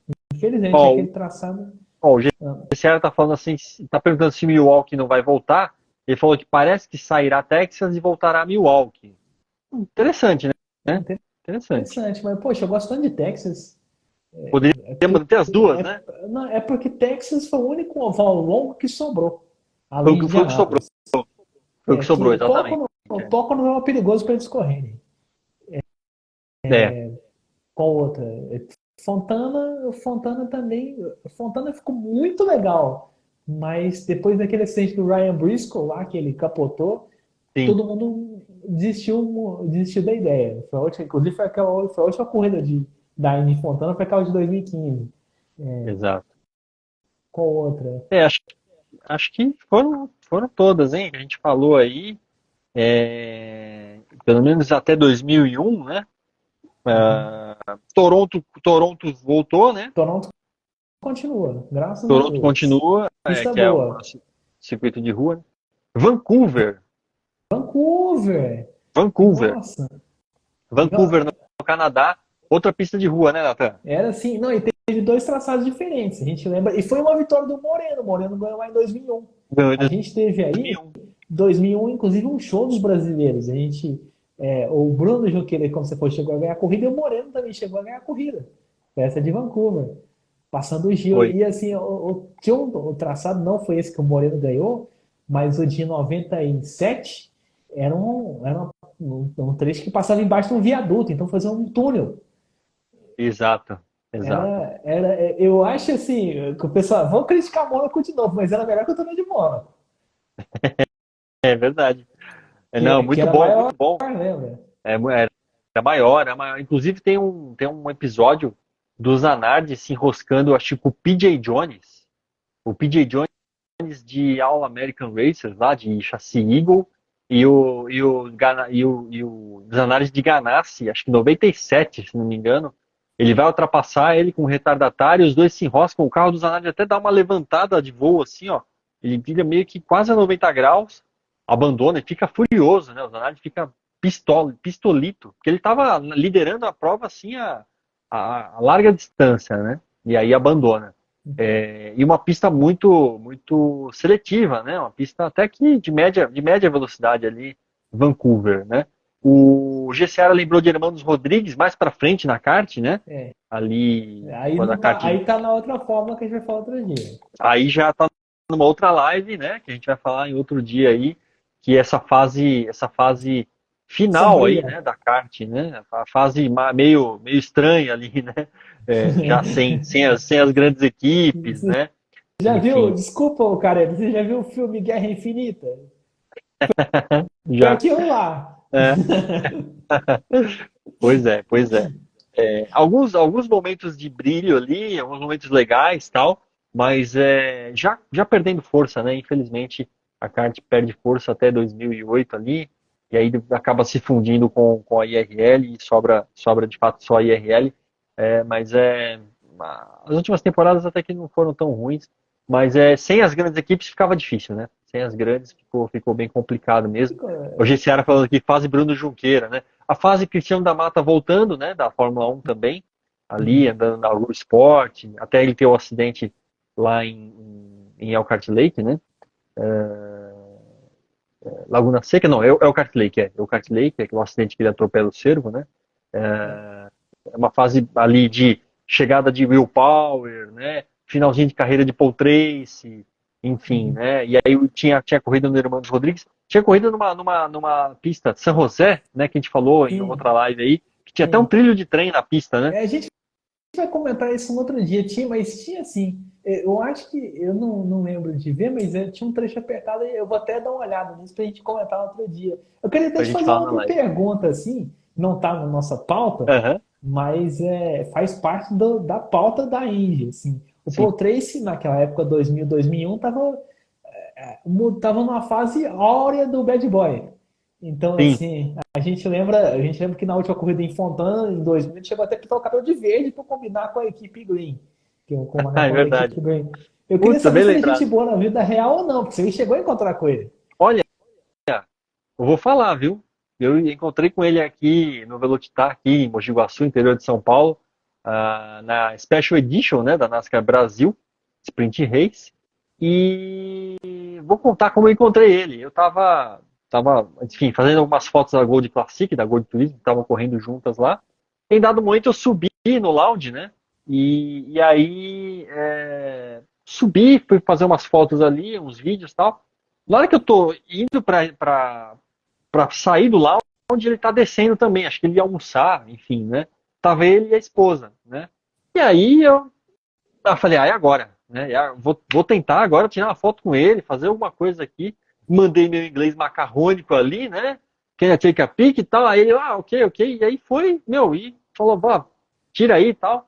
Então, assim, me pareceu muito simpático e quem tava com ele lá no fim de semana relatou que ele estava super receptivo, enfim, conversando com todo mundo, né? Acho que a fase bad boy dele só ficou na pista porque ele deu alguns toques ali na segunda prova, na segunda corrida, na terceira corrida, enfim, só ficou um pouquinho na pista, né? Acho que fora da pista ele tá mais calmo, inclusive emagreceu, né? Tava fininho ali, ele em dada fase aí tava bem acima do peso, né? Agora, o Paul Tracy foi campeão, né, Nathan? A gente não pode esquecer disso, né? Ele foi campeão dessa kart aí, como o GCara falou aqui na fase Rede TV, né? Da kart. Ele foi campeão da kart, né? Foi 2003. Esse é outro pacote que a gente vai falar, é porque o Bruno Junqueira também disputou o título. Pois é. Mas tem que falar aqui, cara, inclusive da nossa pauta aqui, da fase Bruno indo para a Champ Car, porque foi uma história muito interessante. Porque ele perdeu a vaga na Williams por 1/10 de segundo para o Jenson Button. A gente teve a história que conta que a Williams fez uma espécie de shootout com os dois, o Button e o Bruno, para ver quem seria o mais rápido. O famoso quem fizer ganha, né? O gol de ouro. O Bruno em Barcelona, o primeiro dia foi de chuva, os dois não conseguiram andar bem, e no segundo, no dia que foi decisivo, o Jenson foi 1/10 acima, 1/10 abaixo do Bruno, do tempo do Bruno. Falam que os engenheiros preferiam o Bruno, teve até uma história aí que eles queriam, a Williams, na decisão oficial, queria lapidar o Jenson Button para ele conseguir uma adaptação maior na carreira dele. Então, como o Jenson era mais jovem, tinha só 20 anos, o Bruno, se eu não me engano, tinha 27, eles queriam investir mais no inglês, e fora o fato, o inglês na equipe inglesa. Mas, assim, aquela hora o Jenson realmente mereceu a vaga porque cumpriu a regra da equipe, foi o mais rápido e conseguiu a vaga, né? Então a Williams, com toda a questão, tirando toda a questão política, deixando só a questão da pista, naquele momento eles conseguiram, mas foi uma decisão boa para o Bruno também, porque também pegou a Ganassi numa fase de reconstrução, ele tinha mandado embora o Jimmy Vassi e o Montoya tinha ido para a Fórmula 1, e ele, por mais que aquela temporada seja difícil, eu acho que foi até uma estreia muito boa. Conseguir uma pole, como conseguiu em Nazareth, que era a terceira corrida da temporada, e conseguiu a vitória em Road América, uma corrida que começou com chuva, aliás. Eu acho assim que não foi uma temporada para se jogar fora, não. Por mais que seja difícil, foi bem tranquilo, foi bem interessante ter chegado nesse estado, sabe? Então, você sabe que eu tava nessa época, né? Eu já acompanhava muito, né? E nossa, devorava a revista Racing nessa época, né? Que era a nossa bíblia ali, né? Mais próxima para acompanhar o que estava acontecendo no automobilismo. Inclusive, nessa época, começou a ser edição quinzenal. E, para mim, Natan, essa vaga era do Bruno Junqueira. Como o GCara falou aqui, né? Fiquei com ódio do Button por causa disso, porque a vaga era do Bruno Junqueira. Inclusive, em 2000, o Bruno Junqueira ganha o título da Fórmula 3000, né? Ele já vinha muito bem na Fórmula 3000, com vitórias, enfim, a equipe Petrobras Júnior, né? E em 2000 ele ganha a Fórmula 3000 e aí não conquista a vaga, né? Claro que, como você falou, né? Infelizmente, a questão do inglês ali colocou muita força para o Button, né? Por ser de nacionalidade britânica, conseguir essa vaga, além da questão do teste, né? E essa pequena diferença, né? Não sei se essa pequena diferença seria justificável para dar uma vaga, né? Acho que outros aspectos deveriam ser colocados em pauta ali, né? Mas enfim, o Button também é um piloto fantástico, né? Ele se perdeu um pouquinho no começo da carreira, mas depois se achou e aí foi campeão, né? Mas de fato, aí o Bruno vai para Chip Ganassi, e aí em 2000 ele corre os dois campeonatos, né? Quer dizer, corre os dois campeonatos, corre a kart e faz uma etapa na IRL, que é as 500 milhas de Indianápolis, mas tá ali, né? Tá numa equipe grande, tá na disputa dos títulos. A gente vai falar mais para frente dessa fase Bruno Junqueira aí, Paul Tracy, enfim, Cristiano da Mata, nessa live que a gente tá para falar aí mais para frente aí sobre kart, né? Que tem muito assunto para falar sobre isso aí, e é um assunto que não é muito, inclusive, né, não é um assunto muito explorado aí pelos conteúdos que a gente vê por aí, né? Sim, mas a gente vai falar isso de uma outra forma, aqui no outro jeito, se dedicando essa live só para isso. Mas Boa. se for colocar um personagem de revelação aqui, até trazendo para nossa outra pauta aqui, além do Gil, que foi o brasileiro bom, o brasileiro master naquele ano, eu acho que o brasileiro que mais chamou a atenção e foi o Cristiano da Mata, cara, porque se a gente for lembrar, o da Mata ele não chegou com muita pompa na Fórmula Mundial, não. Assim, chegou como mais um brasileiro que poderia mostrar resultado sim. Teve temporada 99, teve 2000 que ele ganhou a corrida, mas aí pegou nenhuma Haas e venceu a estreia, né, Haas? A corrida de Monte Rey que foi inclusive a primeira corrida que eu assisti na vida, Olha, da Fórmula Mundial, eu vi ele ganhando. Então, assim, ele ganhou, foi um momento fantástico. Ele estava substituindo o Michael Andretti, substituiu com uma vitória. E a gente teve aí ele vencendo essa prova e vencendo o encerramento em Fontana. Vencendo em Surfers Paradise, ele venceu a corrida lá que o Gil foi campeão. E venceu a corrida de Fontana. Teve aquela coisa toda do Max Pato chegar a passar ele, mas já estava em bandeira amarela quando isso aconteceu. Já tinham acionado estavam contando uma volta um pouco antes da bandeira amarela e o Cristiano estava na frente, mas ele chegou para dominar aquilo lá, junto com a Pence, junto com a Ganassi, com as equipes grandes ainda por lá. Antes dele conquistar o título de 2002, ele estava bem inserido naquele contexto dos ponteiros. Então, com para mim, certeza. o Cristiano da Mata foi o brasileiro revelação. Foi. Foi mesmo, Nathan. É engraçado, né? Aqui no Brasil, na Fórmula Ford e na Fórmula 3, ele destruiu, né? Destruiu a concorrência, venceu, foi assim, uma carreira meteórica nesse princípio. No kart também, obviamente, né? No kart ele foi muito forte, né? Ali com o Toninho da Mata, que é o seu pai, já terminando a carreira de piloto e voltando a carreira para ser o manager, né? Para ser o empresário do Cristiano, começando a carreira. Né, o Toninho, que foi um grande piloto de turismo aqui no Brasil, ganhou o Campeonato Brasileiro de Marcas, enfim, ganhou o Torneio Rio Minas, um piloto especialista ao máximo em tração dianteira, né, em turismo. Né. Ó, até o G. Seara fala aqui, né, que ele assistiu o documentário Família Gasolina, que conta a história do Cristiano na kart, na Fórmula 1, na Champ Car, enfim. Um documentário muito bom, tá no YouTube, quem quiser aí depois busca lá Família Gasolina, né, tem imagens muito legais, inclusive imagens até inéditas aí, né, muito, muito interessante. Aí o Cristiano vai fazer a Fórmula 3 inglesa em 95 e não vai tão bem, faz a Fórmula 3000 em 96 e não vai tão bem, né? E aí ele volta a carreira dele para os Estados Unidos, né? Como haviam feito Tony Kanaan, como havia feito Hélio Castro Neves, Felipe Jafone, enfim, essa turminha que saiu da Europa, né? Chegou a fazer um pouco de carreira ali nas formas de base na Europa, mas voltaram a carreira para a Fórmula Indy no Road to Indy ali, né? Indy Lights. Aí ele ganha a Indy Lights em 98, né? Com a equipe, se não me engano, acho que era a Pac West, né? Ou a Tasman, não, a Tasman, ganha com a Tasman.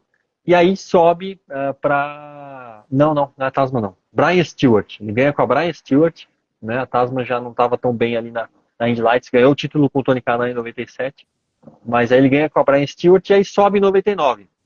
Aí quando ele sobe em 99, depois desse título na Indy Lights, aí ele começa a despontar com um equipamento que não era tão forte, né? Apesar do chassi Reynard, mas o motor Toyota ainda é um motor em desenvolvimento, né? E aí ele começa a ganhar a corrida com o Toyota, e aí a Toyota bota todas as fichas nele, né?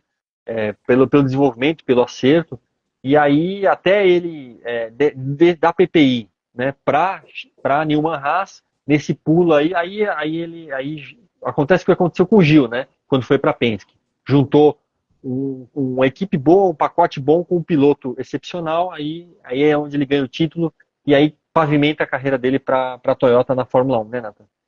Ah, sem dúvida. E assim, a gente tem que lembrar uma outra coisa, que tirando o Hélio e o Tony, nenhum deles que a gente está falando aqui conseguiu fazer uma carreira longa de Fórmula Indy, barra Fórmula Mundial. Exato. Ninguém, por exemplo, ninguém conseguiu ficar 10 anos, Exato. tirando o Hélio e o Tony. Então, assim, o Gil ficou de 95 até 2003, vamos colocar aqui 8 anos. Sim, O Cristiano da Mata, de 93 a 99 até 2002, foram 4 anos. exato. O Christian Fittipaldi, que seria o mais longevo de todos, também de 95 até 2002. Ficou na mesma categoria, mas não conseguiu não conseguiu fazer aqueles 10 anos, né? É, Seria 95 até 2005. Então, assim, a gente teve um turbilhão de coisas que aconteceram em pouco período de tempo. Os caras chegando no auge da carreira deles, juntos, e durando pouco. Sabe o que é isso? Assim, a kart, graças a Deus, tinha muitas corridas no ano. A gente tinha Fórmula 1 com 16, 17 corridas. A gente teve aí a Indy chegando a kart, né, chegando a 20 corridas. Em 2001, chegando até a 21 pois programadas. é. E ali a gente tinha, ali, por causa dessa quantidade de provas, querendo ou não, desculpa a agenda dos pilotos aí que estava muito apertada, mas dava para o público criar uma identificação com tudo isso que estava acontecendo. Mesmo com um pouco período de tempo, as histórias que a gente conta aqui são emblemáticas, porque foram parte aí da nossa vida por esse tempo, por esse período. Pois é. Pois é. O G. Seara fala aqui, né, The Brazilian Storm, né? Pegando o Uhum. gancho e a carona da questão do surf, né? Que nós Uhum. tivemos aí a Brazilian Storm aí com surfistas, tanto no masculino como no feminino, aí ganhando títulos, né, seguidos, ganhando circuitos, né, do surf. Foi uma Brazilian Storm mesmo ali, nessa geração, né? E a gente falou muito, né, Nathan, aí no off, da geração pós-Senna, né? Que é uma geração muito boa, né? Uma geração que ganhou títulos, como a gente está falando aqui, né? Falamos de vários títulos aqui. A gente fala, por exemplo, da Fórmula 3000, nós tivemos títulos de Fórmula 3000 do Brasil aí, que depois virou GP2, que depois virou a atual Fórmula 2, né? O próprio Zonta ganhou a Fórmula 3000 em 97, depois foi campeão mundial de FIA GT, de carros de Gran Turismo, né? Em 98. Então, olha que pós-geração, né? Que pós-cena, pós-geração cena a gente teve aí, né, Nathan? Aí você vai até discorrer um pouco mais sobre isso. O GCR falou do Dixon, né? Que são 20 anos de Indy, acho que até mais de 20, né? É, Eu acho que fez 20 esse 2000, ano, se não me engano, né? 2003, 2020, né? 2001 até 2023 são 22 Mas 22 anos, anos. exato. Bem lembrado do Dixon, né? Em alto nível, hein? Isso aí. 20 anos em alto nível. 20 anos em alto nível. E o Dixon chegou naquele estilo meio, vamos dizer, Neymar, com o cabelo colorido, aí depois foi adaptando. Quem vê aquela fotinha dele no grid de largada não acredita. Fala, cara, isso é o Scott Dixon mesmo, que o Kenny Brack era loiro natural, o Dixon tinha o cabelo pintado. É isso aí. É isso mesmo. Mas Bom, é isso. E sobre a geração pós-cena, Natan? Quer falar alguma coisa? eu quero sim, e é bem importante para o momento que a gente está até vivendo agora. Foi uma geração que não quis chorar, foi uma geração que quis correr.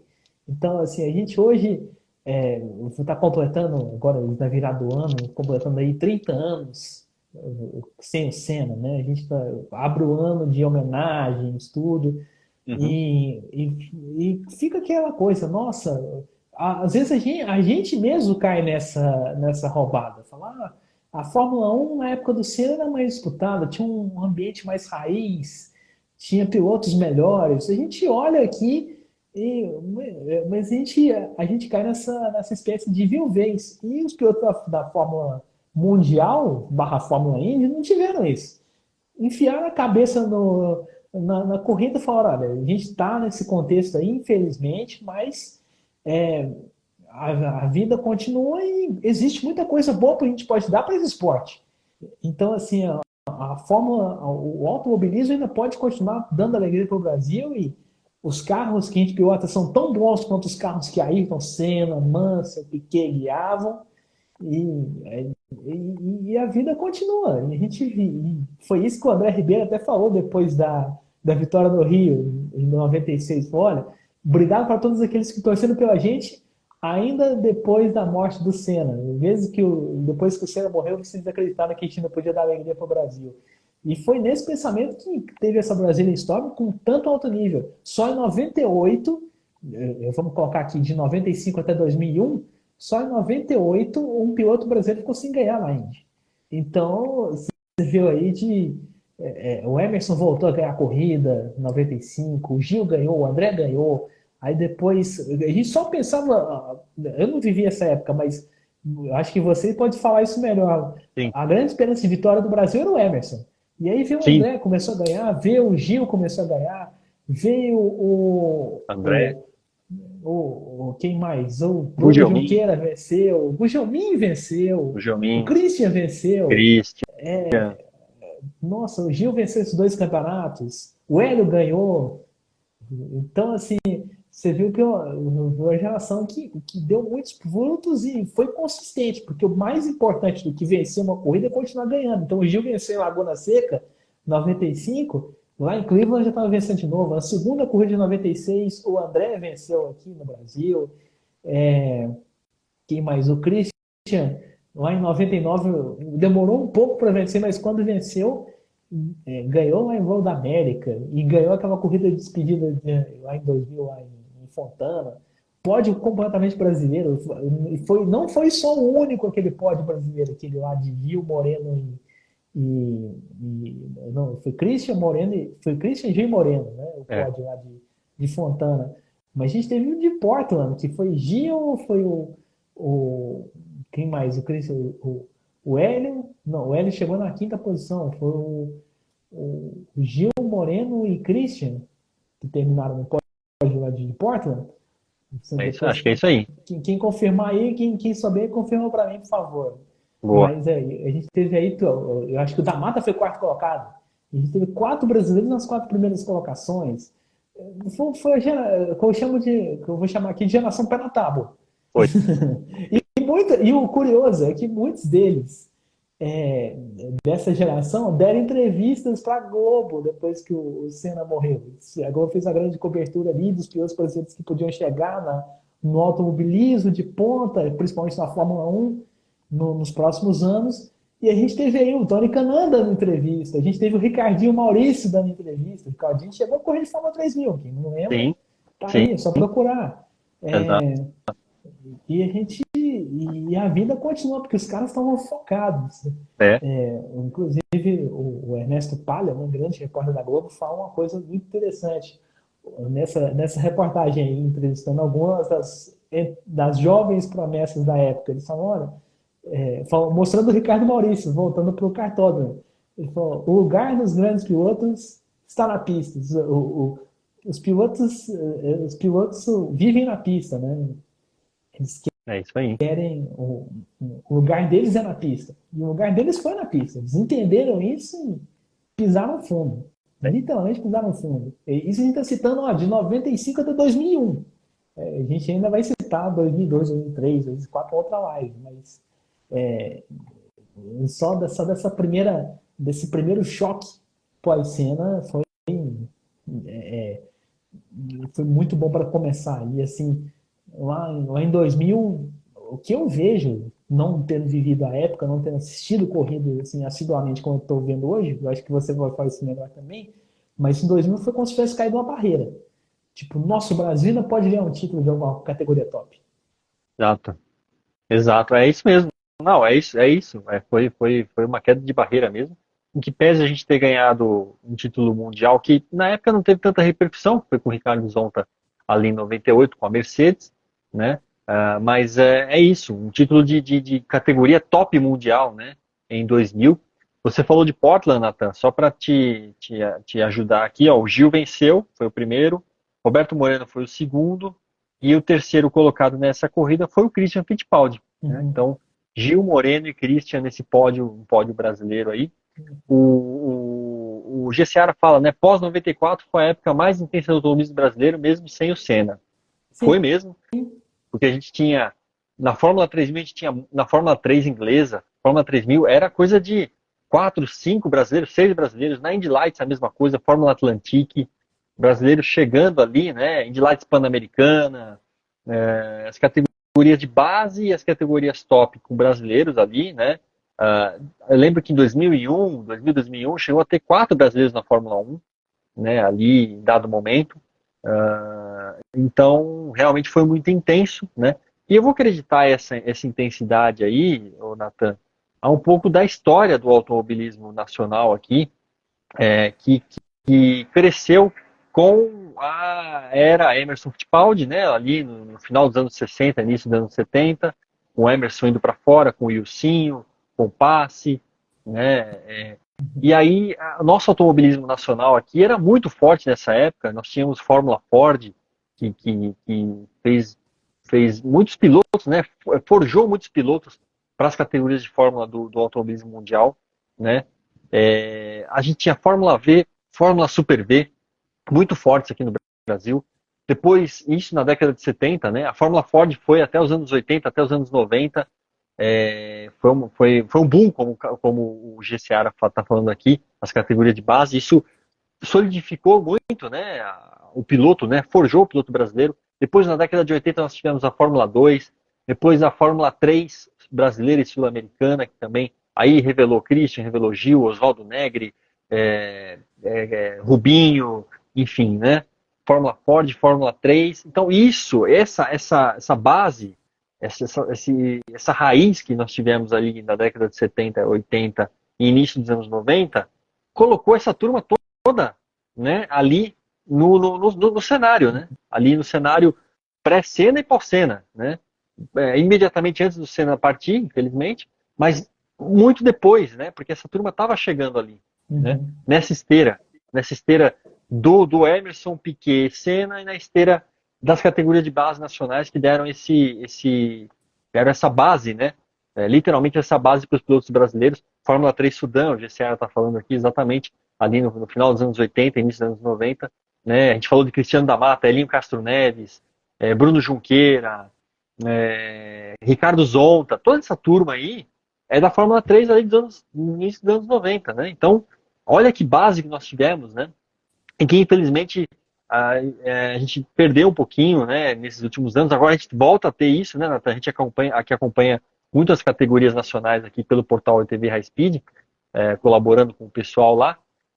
Fórmula Delta, a própria Fórmula 4, né? A gente ressalta muito isso, né? Que bom que a gente tem uma Fórmula 4 com o mesmo equipamento do equipamento europeu, do equipamento que corre lá fora, para os nossos pilotos se prepararem e chegarem bem lá, né, para disputar e seguir a trilha aí, né, que o Bortoleto está seguindo, que o Drogovic seguiu aí, né? Enfim, é importante ter essa base também, né, Nathan? Sim, é importante ter essa base porque um dia a gente pode ter o que a gente teve nos anos 2000, um enxame de brasileiros chegando na principal. Eu acho que esse momento que a gente está vivendo agora é o maior em 10 anos.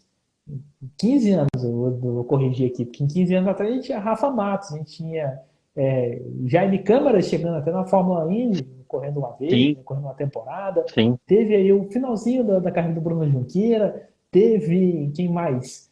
O Mário Moraes, cara. O Mário Moraes Mário chegou a Moraes, disputar a Indy Lights por um tempo e chegou ali. Bia, A Bia Figueiredo, como eu Vitor esqueci Meira, aqui.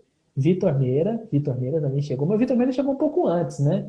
né, Lá em um pouquinho 2002 ele já antes. estava correndo, mas assim, É, o final lá de 2007, 2008 já tinha muita gente. e chegou com o Ayrton Daré ali, Aí né? Mais ou menos Ayrton naquela época do Daré, cara. Ayrton Ayrton Daré Daré. chegou a ganhar a corrida na Fórmula 1. A gente vai vai falar isso de outra live, porque esse eu quero falar, que foi o outro Ayrton que chegou a ganhar a corrida. O Ayrton chegou a ganhar a corrida, ele que iniciou a carreira no jet ski, olha que curioso. Que isso, eu não sabia disso não. É isso mesmo. Fez uma Rapaz, boa carreira no jet ski, exatamente. É uhum. isso aí, Que é isso isso. mesmo. Não, a gente vai falar. E assim, tem muitos pra gente citar. Além dos que a gente já citou aqui da Mata, Manqueira, tiveram outros também. Então, é, o Autos Brasileiro deu muito e vai ter, e ainda tem muito para dar, e se Deus quiser. E depois de 2021, eu não duvido de mais nada. Depois que eu vi a vitória do Elinho lá em Indianápolis. Então, o Pois Brasil é. ainda tem muita coisa para dar. E a gente viu o Drogovic sendo campeão, o Bortoleto sendo campeão.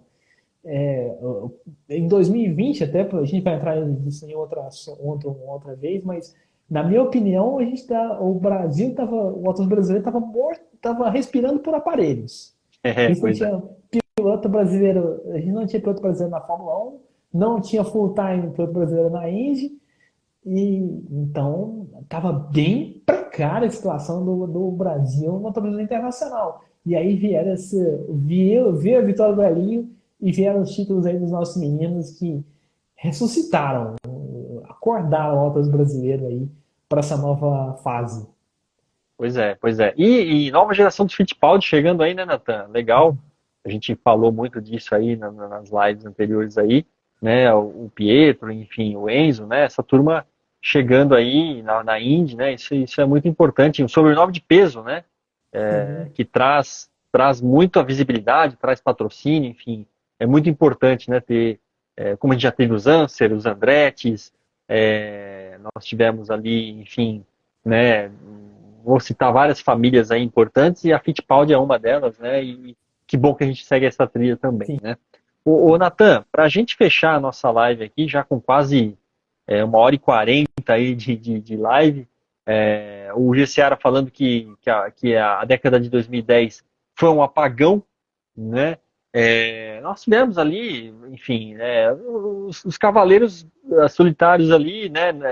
Não tão Nasser. solitários, mas o Elinho e o Tony ali brigando, né? Tivemos a É, vitória do Tony em 2013, né?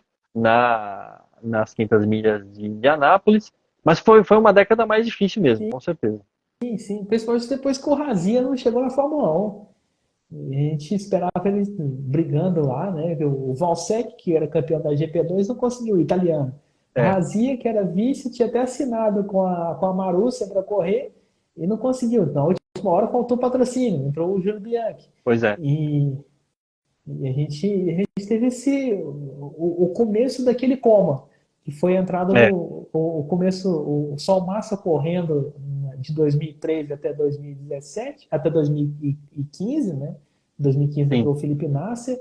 Felipe Nasser foi assim a cartada brasileira de renovação naquela década. E depois Estreou, disso, estreou oi? meteoricamente, né, Nathan? O Nasser estreou na Sauber de forma meteórica, né? Já Sim, pontuou na primeira corrida. quinto lugar. Ele merecia a melhor sorte, merecia melhores carros, melhor sorte na Fórmula 1, né, Nathan? Merecia sim. E a gente é, esperava que ele continuasse por mais tempo. Em 2016 a gente se despedia do Massa e esperava o Nasser voltar É, para o próximo ano. E aconteceu o contrário. O Nasser se despediu, foi a penúltima corrida do Nasser na Fórmula 1 e o Massa continuou. pois é, pois é, naquela coisa de para Rosberg, a Mercedes quer o Bottas, mas aí a condição da Williams era voltar ao Massa, enfim, aquele jogo lá, né? Ó, deixar um abraço para duas pessoas aqui. Luiz Felipe Ramos está Olha aqui com a gente. só. Deixou um boa noite. Feliz 2024 para o Luiz Felipe Ramos. E o Nivelando Engenharia, um site fantástico. Eu deixo aqui, quem não tem no favoritos aí no seu navegador, coloca lá Nivelando Engenharia, fala muito de protótipos, dados técnicos. Olha, é um site fantástico, Nivelando Engenharia, adicionem aí que é muito legal. Ó, o Luiz está mandando feliz 2024. Estamos aguardando aí os boletins do Dakar, que o Luiz falou que vai Sim, fazer aí, né? Estamos aguardando ansiosamente aí para a gente ficar 2 dias pro Dakar, é isso aí, ó, esse, estamos na cola aí, aguardando os boletins, né, Nathan? isso aí, eu tava falando. na hora que ele entrou, eu tava pensando nisso. Você falou dos boletins da Dakar, começa depois de amanhã. E eu quero ver o que ele vai falar aí, porque não só tem os carros, tem as motos, tem os caminhões, tem os quadriciclos. Eu quero ver ele cobrir tudo. Pois Porque é, o Dakar, meu amigo Carelli, é insano para dizer o mínimo. insano para dizer o mínimo. Fica aí o questionamento quando vão começar quando vão começar os boletins aí do Luiz Felipe Ramos sobre o Dakar 2024 com o esquadrão brasileiro sensacional, né? Acho que tem tudo para ser uma edição muito legal. Deixar um outro abraço aqui para quem entrou aqui, o Edgar Degas Garcia, passando de 1.800 bonés de automobilismo aí, mandando sucesso para nós aqui nesse novo ano. Sucesso para você também, Degas, para que você consiga estar presente aí nas corridas aí no Sul, que você venha aqui para São Paulo, de repente, para a gente se encontrar, seria muito legal também. O Luiz falando que ele grava o primeiro boletim já amanhã, né? Pelo que eu vi das notícias aí, parece que estão rolando alguns testes aí, a galera está fazendo tipo um prólogo, né? Tipo um aquecimento, um shakedown, né? Mas a prova mesmo começa daqui a 2 dias para valer, né? Desse Dakar. Ó, já tem informação em primeira mão, o primeiro convidado do High Speed Brasil de 24 deve ser aí, né? A High Speed Entrevista, provavelmente, né? Que o Luiz está falando aqui. O G Seara está perguntando onde ele acompanha os boletins aqui para o Luiz. Portal High Speed Brasil no YouTube, acompanha que vai estar lá, o Luiz Felipe Ramos vai estar subindo. Se não tiver no Portal High Speed, vai estar nas redes sociais do Luiz Felipe Ramos, aí o Luiz fala pra gente aí. Ó, ele está falando que vai ser o Gui Spinelli, o primeiro convidado aí, ó, sensacional, né? No momento em que o Paulo Abreu do blog Volta Rápida entra aqui, amanhã a gente vai tá eu, ele e o especialista em 1.000 milhas, Ricardo Sarmento, nós vamos estar numa live aqui no meu Instagram, falando sobre o aquecimento das 1.000 milhas. O Paulo Abreu entrou aqui, mandando boa noite para a gente aqui. Gui Spinelli, então, como convidado aí no High Speed Entrevista aí, ou o primeiro entrevistado da live do Luiz. Eu não sei em qual das duas vai estar. Luiz, fala aí onde vão estar os boletins do Dakar e onde vai estar a entrevista do Gui, se vai estar no portal High Speed ou se vai estar no seu Instagram aí, pessoal. O Luiz também faz lives, né? Já fez aqui com o Natan também, né? Então tem muito conteúdo aí, né? Vai ser bem legal. Natan, vamos entrar para o último assunto aqui para a gente falar sobre o tema que a gente falou um pouquinho, mas enfim, acho que vale a gente falar que se a Penske acertou ou não ao escolher o Gil e o Hélio para a dupla de pilotos ali na virada de 99 para 2000. Eu queria ouvir de você, eu acho que a resposta é meio que bola cantada, mas eu quero ouvir de você e eu quero fazer um exercício com você aqui, Nathan, depois que você responder. A gente fez outra vez, eu quero fazer de novo. A gente inventou um evento, eu quero ver se a gente vai inventar outra coisa aqui agora. Boa. Fala aí, qual que é o desafio? Não, seguinte, ó, vamos. Infelizmente, nós perdemos o Greg Moore em Fontana 99, né? Mas vamos supor que o Greg Moore tivesse rodado naquela curva e não tivesse batido, tivesse escapado, o carro quebrou, ele abandonou, tal, acabou a temporada de 99, ele sai da Forsyth e vai para Penske fazer dupla com o Gil. Como que seria isso e como que seria a carreira do Elinho, né? O que você pensaria de repente um exercício de para onde o Elinho poderia ir, que equipe ele correria se não corresse pela Penske, que vaga em que equipe ele correria, um exercício desse sentido aí. Bom, respondendo a primeira pergunta, que é mais fácil, a gente já respondeu acho que a gente respondeu uma meia hora atrás. A Penske foi muito assertiva em chamar o Elinho, inclusive pensando inclusive levando depois em vista essa mudança da IRL, porque a IRL foi um divisor de águas para a Indy, porque o Roger Penske, como o próprio Elinho disse na entrevista para o nosso amigo Ricardo Arcuri e para o Daniel Dawson, no perfil oficial da Fórmula Indy, que tá disponível também no YouTube, falou que o Penske queria muito disputar a Indy 500, voltar a disputar, e na kart não podia. E ele chegou, então o plano era disputar a Indy 500 e, obviamente, ir para a IRL para correr essa grande prova. E eu acho que os dois se adaptaram muito bem a esse tipo de corrida. Tanto o Hélio quanto o Gil sabiam correr em qualquer tipo de pista, em tipos de oval, tipo de misto, tipo de oval curto.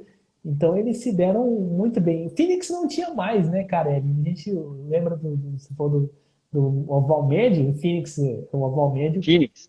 acabou em 90 e acho que 95 foi a última corrida deles naquele Foi, circuito. foi, foi. E, mas assim, mesmo eles terem perdido, tinha lá a NASA, né? Então a pista era muito boa e as próprias corridas que a gente falou aqui mostravam que eles tinham um equipamento muito legal para disputar essa, essa categoria e depois para disputar a IRL. Então, assim, a Penske chegou tanto em uma quanto na outra para ganhar. Mas agora fala isso, leva a gente para a segunda resposta.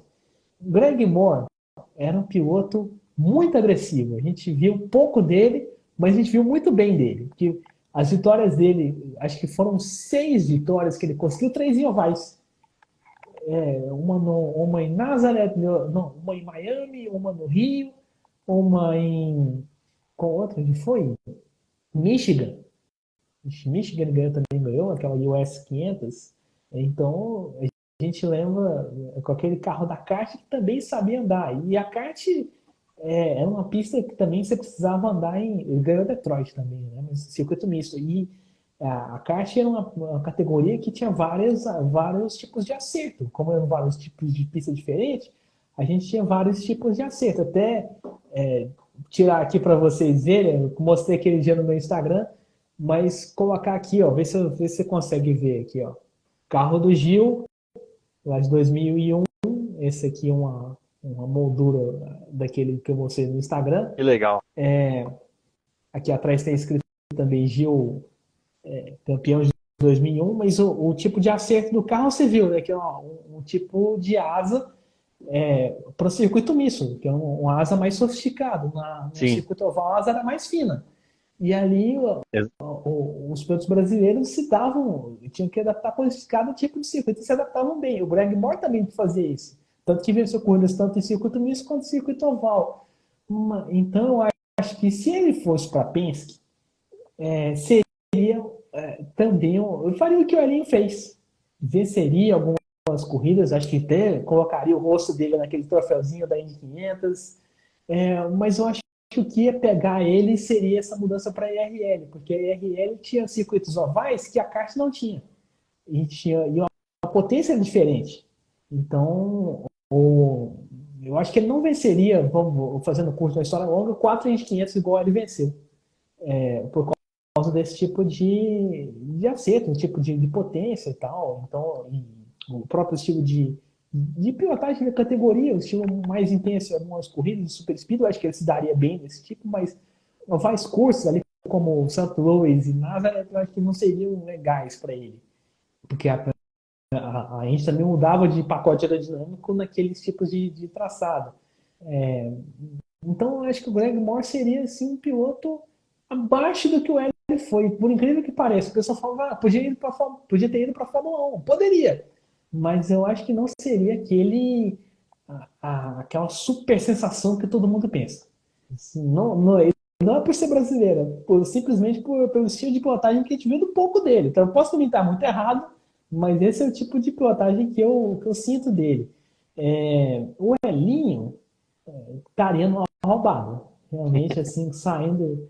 Ele não tinha contrato para 2000, o carro dele, que ele estava competindo na Roga, era uma equipe ruim. Ele chegou até a liderar em Nazareth algumas voltas lá, em 99, mas não ia trazer coisas boas. Eu acho que ele ficaria nessa kart mutilada aí de 2002, se ele não fosse para É, para a IRL. Se a Penske iria para a IRL, ele ia tentar fazer o caminho dele igual o Bruno Junqueira.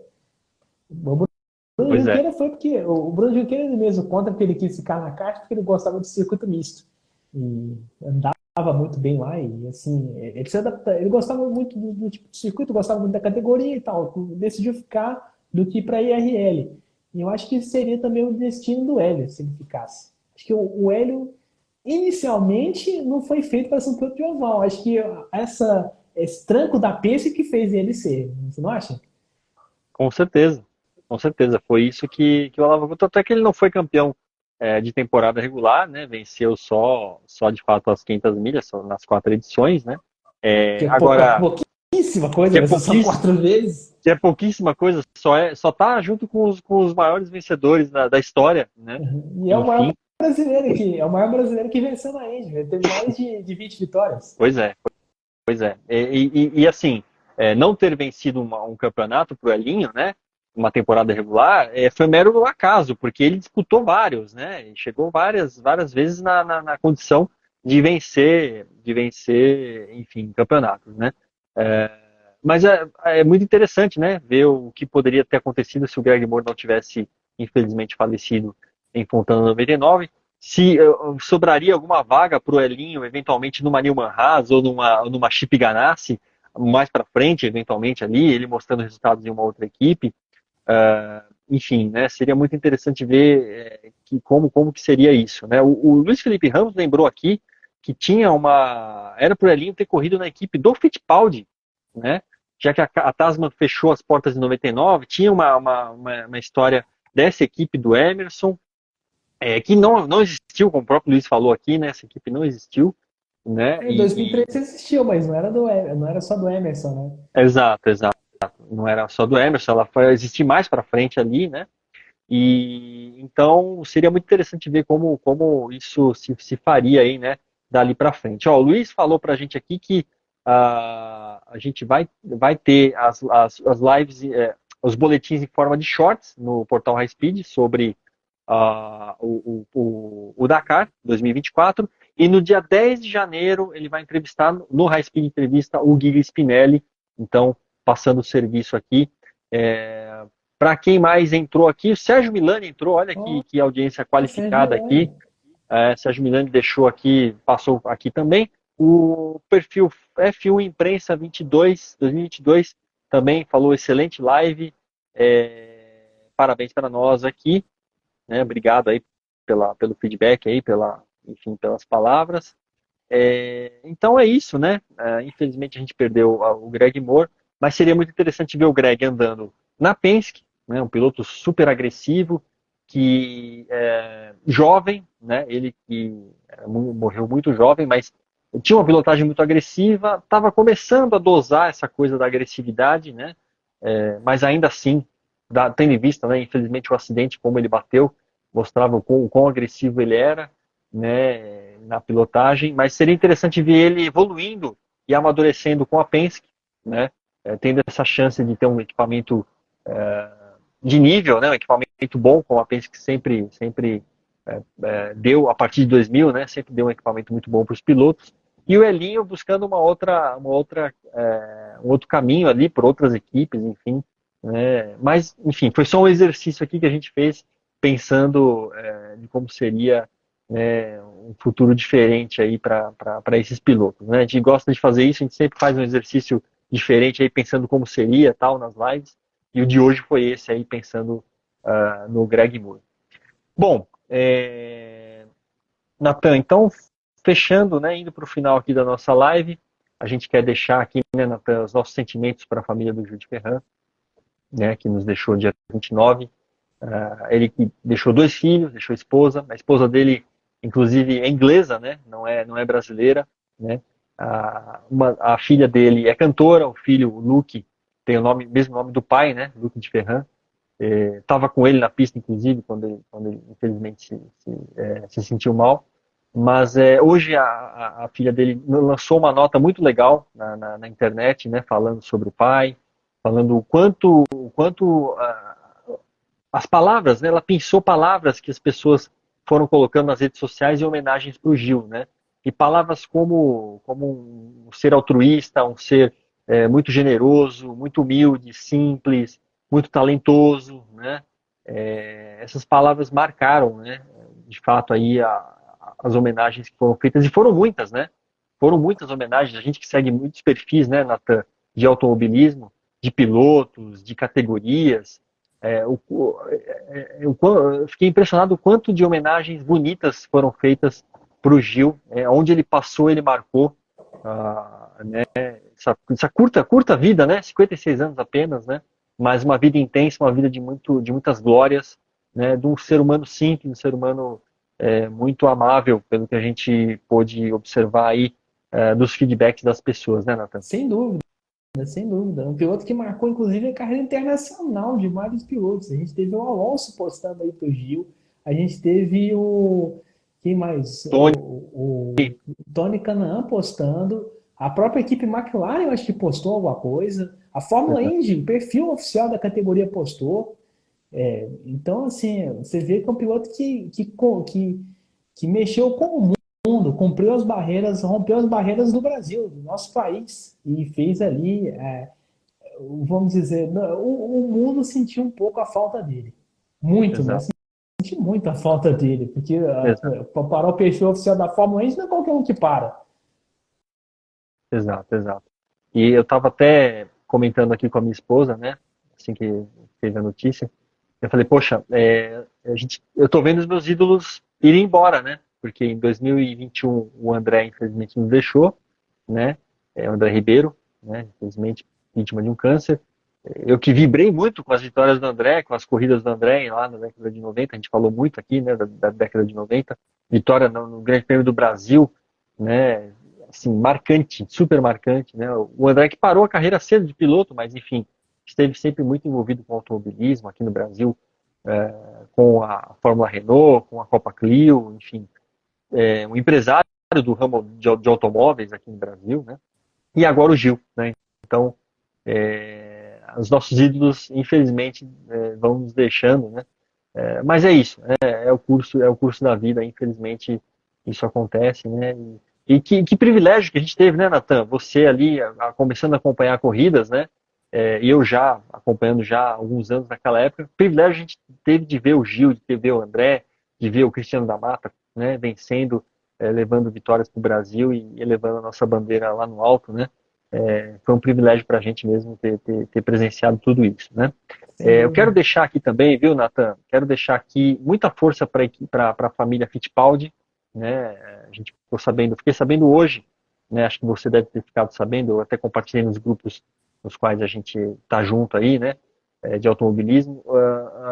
Infelizmente, o Wilson Fittipaldi Jr., né? O Wilson Fittipaldi, pai do Christian, irmão do Emerson, né? O grande mentor da equipe Cooper Sucker Fittipaldi, a única equipe brasileira que nós tivemos na Fórmula 1, uma pessoa também amável, fantástica, que fez muito pelo automobilismo brasileiro, internacional, correu na Fórmula 1, correu na Brabham. Infelizmente ele teve um problema no Natal, né? Teve um engasgo, passou mal, enfim, está hospitalizado, está na UTI, sedado, né? O Wilson Fittipaldi tem 80 anos, é o irmão mais velho aí, né, do Emerson. E todas as nossas orações, energias positivas, o que for, né, Nathan, da crença de cada um aí, para a pronta recuperação do Wilson, que ele se recupere bem, né, que ele passe por mais essa fase difícil aí, vença e que esteja com a gente aí logo, logo, né, Nathan? Sem dúvida. A gente quer ver ele de volta envolvido com o automobilismo sempre, uma figura que ainda continua acompanhando corridas e participando ativamente de muitas coisas ligadas ao nosso meio e a gente continua orando, continua torcendo, continua aqui, ora para que Deus restabeleça a saúde dele o mais rápido possível e que ele possa comentar nas nossas lives. A gente lembra que lá em 2022, na minha primeira transmissão de Fórmula 4, no meu primeiro dia, ele entrou no chat lá do portal ITV High Olha, Speed. que honra, Então, assim, foi uma grande honra a gente estar naquele dia da estreia da Fórmula 4 Brasil e ter o Wilsinho lá como nosso público, que, como parte do nosso público. que legal, né? Que legal. Muito, muito legal, muito marcante, Nathan. Realmente isso deixa a gente muito, muito orgulhoso, né? Porque é uma pessoa do calibre do Wilson, né? Acompanhando as nossas tradições, realmente é algo a se louvar, né? Bom, Nathan, primeira de 2024, né? Semana que vem tem mais, né? O Nathan já está selecionando aqui o tema, né? Então, sempre assim, o Nathan seleciona o tema, a gente monta o nosso roteiro aqui, e aí a gente traz para vocês história, traz coisas atuais, enfim, faz a brincadeira aqui de uns exercícios malucos aqui, né? E tenta trazer para todo mundo aqui, busca trazer esse entretenimento, né? Falando de automobilismo, falando das coisas que a gente gosta, Natan, dá um serviço aí do que tem pela frente aí no R Final, fala aí das redes sociais, diz aí o que você tem de serviço para passar para a turma aí. Bom, a nossa volta do R Final Podcast está marcada para o dia 22 de janeiro. Então anota aí que a gente já vai começar o nosso ano dando as nossas primeiras impressões da temporada, a nossa expectativa. Vai então se inscrevendo lá, seguindo lá o canal do R Final no Spotify, no iTunes, e para acompanhar toda a questão do podcast, né? Como também em outras redes sociais que a gente já divulgou aqui.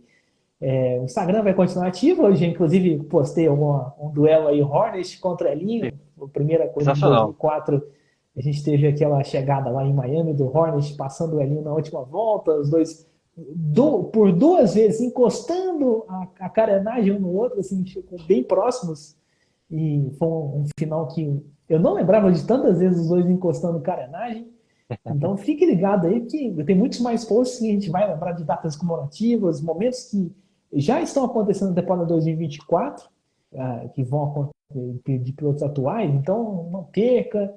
É muita coisa legal que vai acontecer, além das nossas lives aí, o Carelli, em janeiro, que promete aí, que tem o próximo tema, eu tô guardando com carinho. Boa, boa, Natan, boa, boa. Vamos aquecer esse janeiro aí, né? Vamos aquecer esse janeiro, vamos trazer conteúdo para a galera. Não tem corrida, né? Não tem muitas corridas por enquanto, só da cara ali. No final do mês tem 1.000 milhas e tem Daytona, tal. Tem os testes aí da Fórmula 1, a apresentação dos carros, né? Acho que teste é mais para frente aí. Mas a gente vai trazendo esse conteúdo para a turma aí, ó. Tem um auxílio especial aqui, ó, na divulgação do R Final. Amanda Sayum falando aqui, ó, @NatanRFinal, ela dando serviço aqui, ó, @NatanRFinal, dando o endereço do Spotify aqui, para quem não segue ainda lá, para quem não acompanha, tem muito episódio, tem muito conteúdo lá no Natan Final. E no Spotify, ela colocando aqui pra gente, Amanda Sayum. Ó, Amanda, um abraço aí, viu? Obrigado aí pelo apoio especial aí, né, da divulgação. E vamos que vamos, Natan. Ó, então semana que vem, convido a galera que esteve aqui, quarta-feira que vem, né, estamos aí de novo com mais uma live. Natan vai lançar o tema, né? Essa semana foi meio corrido, não consegui fazer divulgação aí nos stories do Instagram, mas semana que vem a gente faz, falando do tema aqui. E amanhã, aqui no meu Instagram, com o Paulo Abreu e com o Ricardo Sarmento, especialista em 1.000 milhas, blog das 1.000 milhas, nós vamos começar o aquecimento para as 1.000 milhas 2024, né? Com bastante conteúdo falando aí das novidades, inscrições, quem vai correr, quem não vai correr, o que vai ter na prova, enfim. Vamos fazer aí uma live por semana, toda quinta-feira, nesse aquecimento das 1.000 milhas 2024 GP Cidade de São Paulo, uma prova especial aí com 65 carros inscritos a princípio aí, grid cheio, né? A gente vai estar acompanhando lá no portal High Speed, enfim, aqui nas nossas milhas. O Natan com certeza vai falar também de 1.000 milhas nas mídias dele aqui. Então tem muito conteúdo, muito assunto legal para a gente falar. Natan, obrigado. Tamo junto. Tamo junto. Feliz 2024 mais uma vez. Grande abraço e até a próxima. Valeu. Valeu!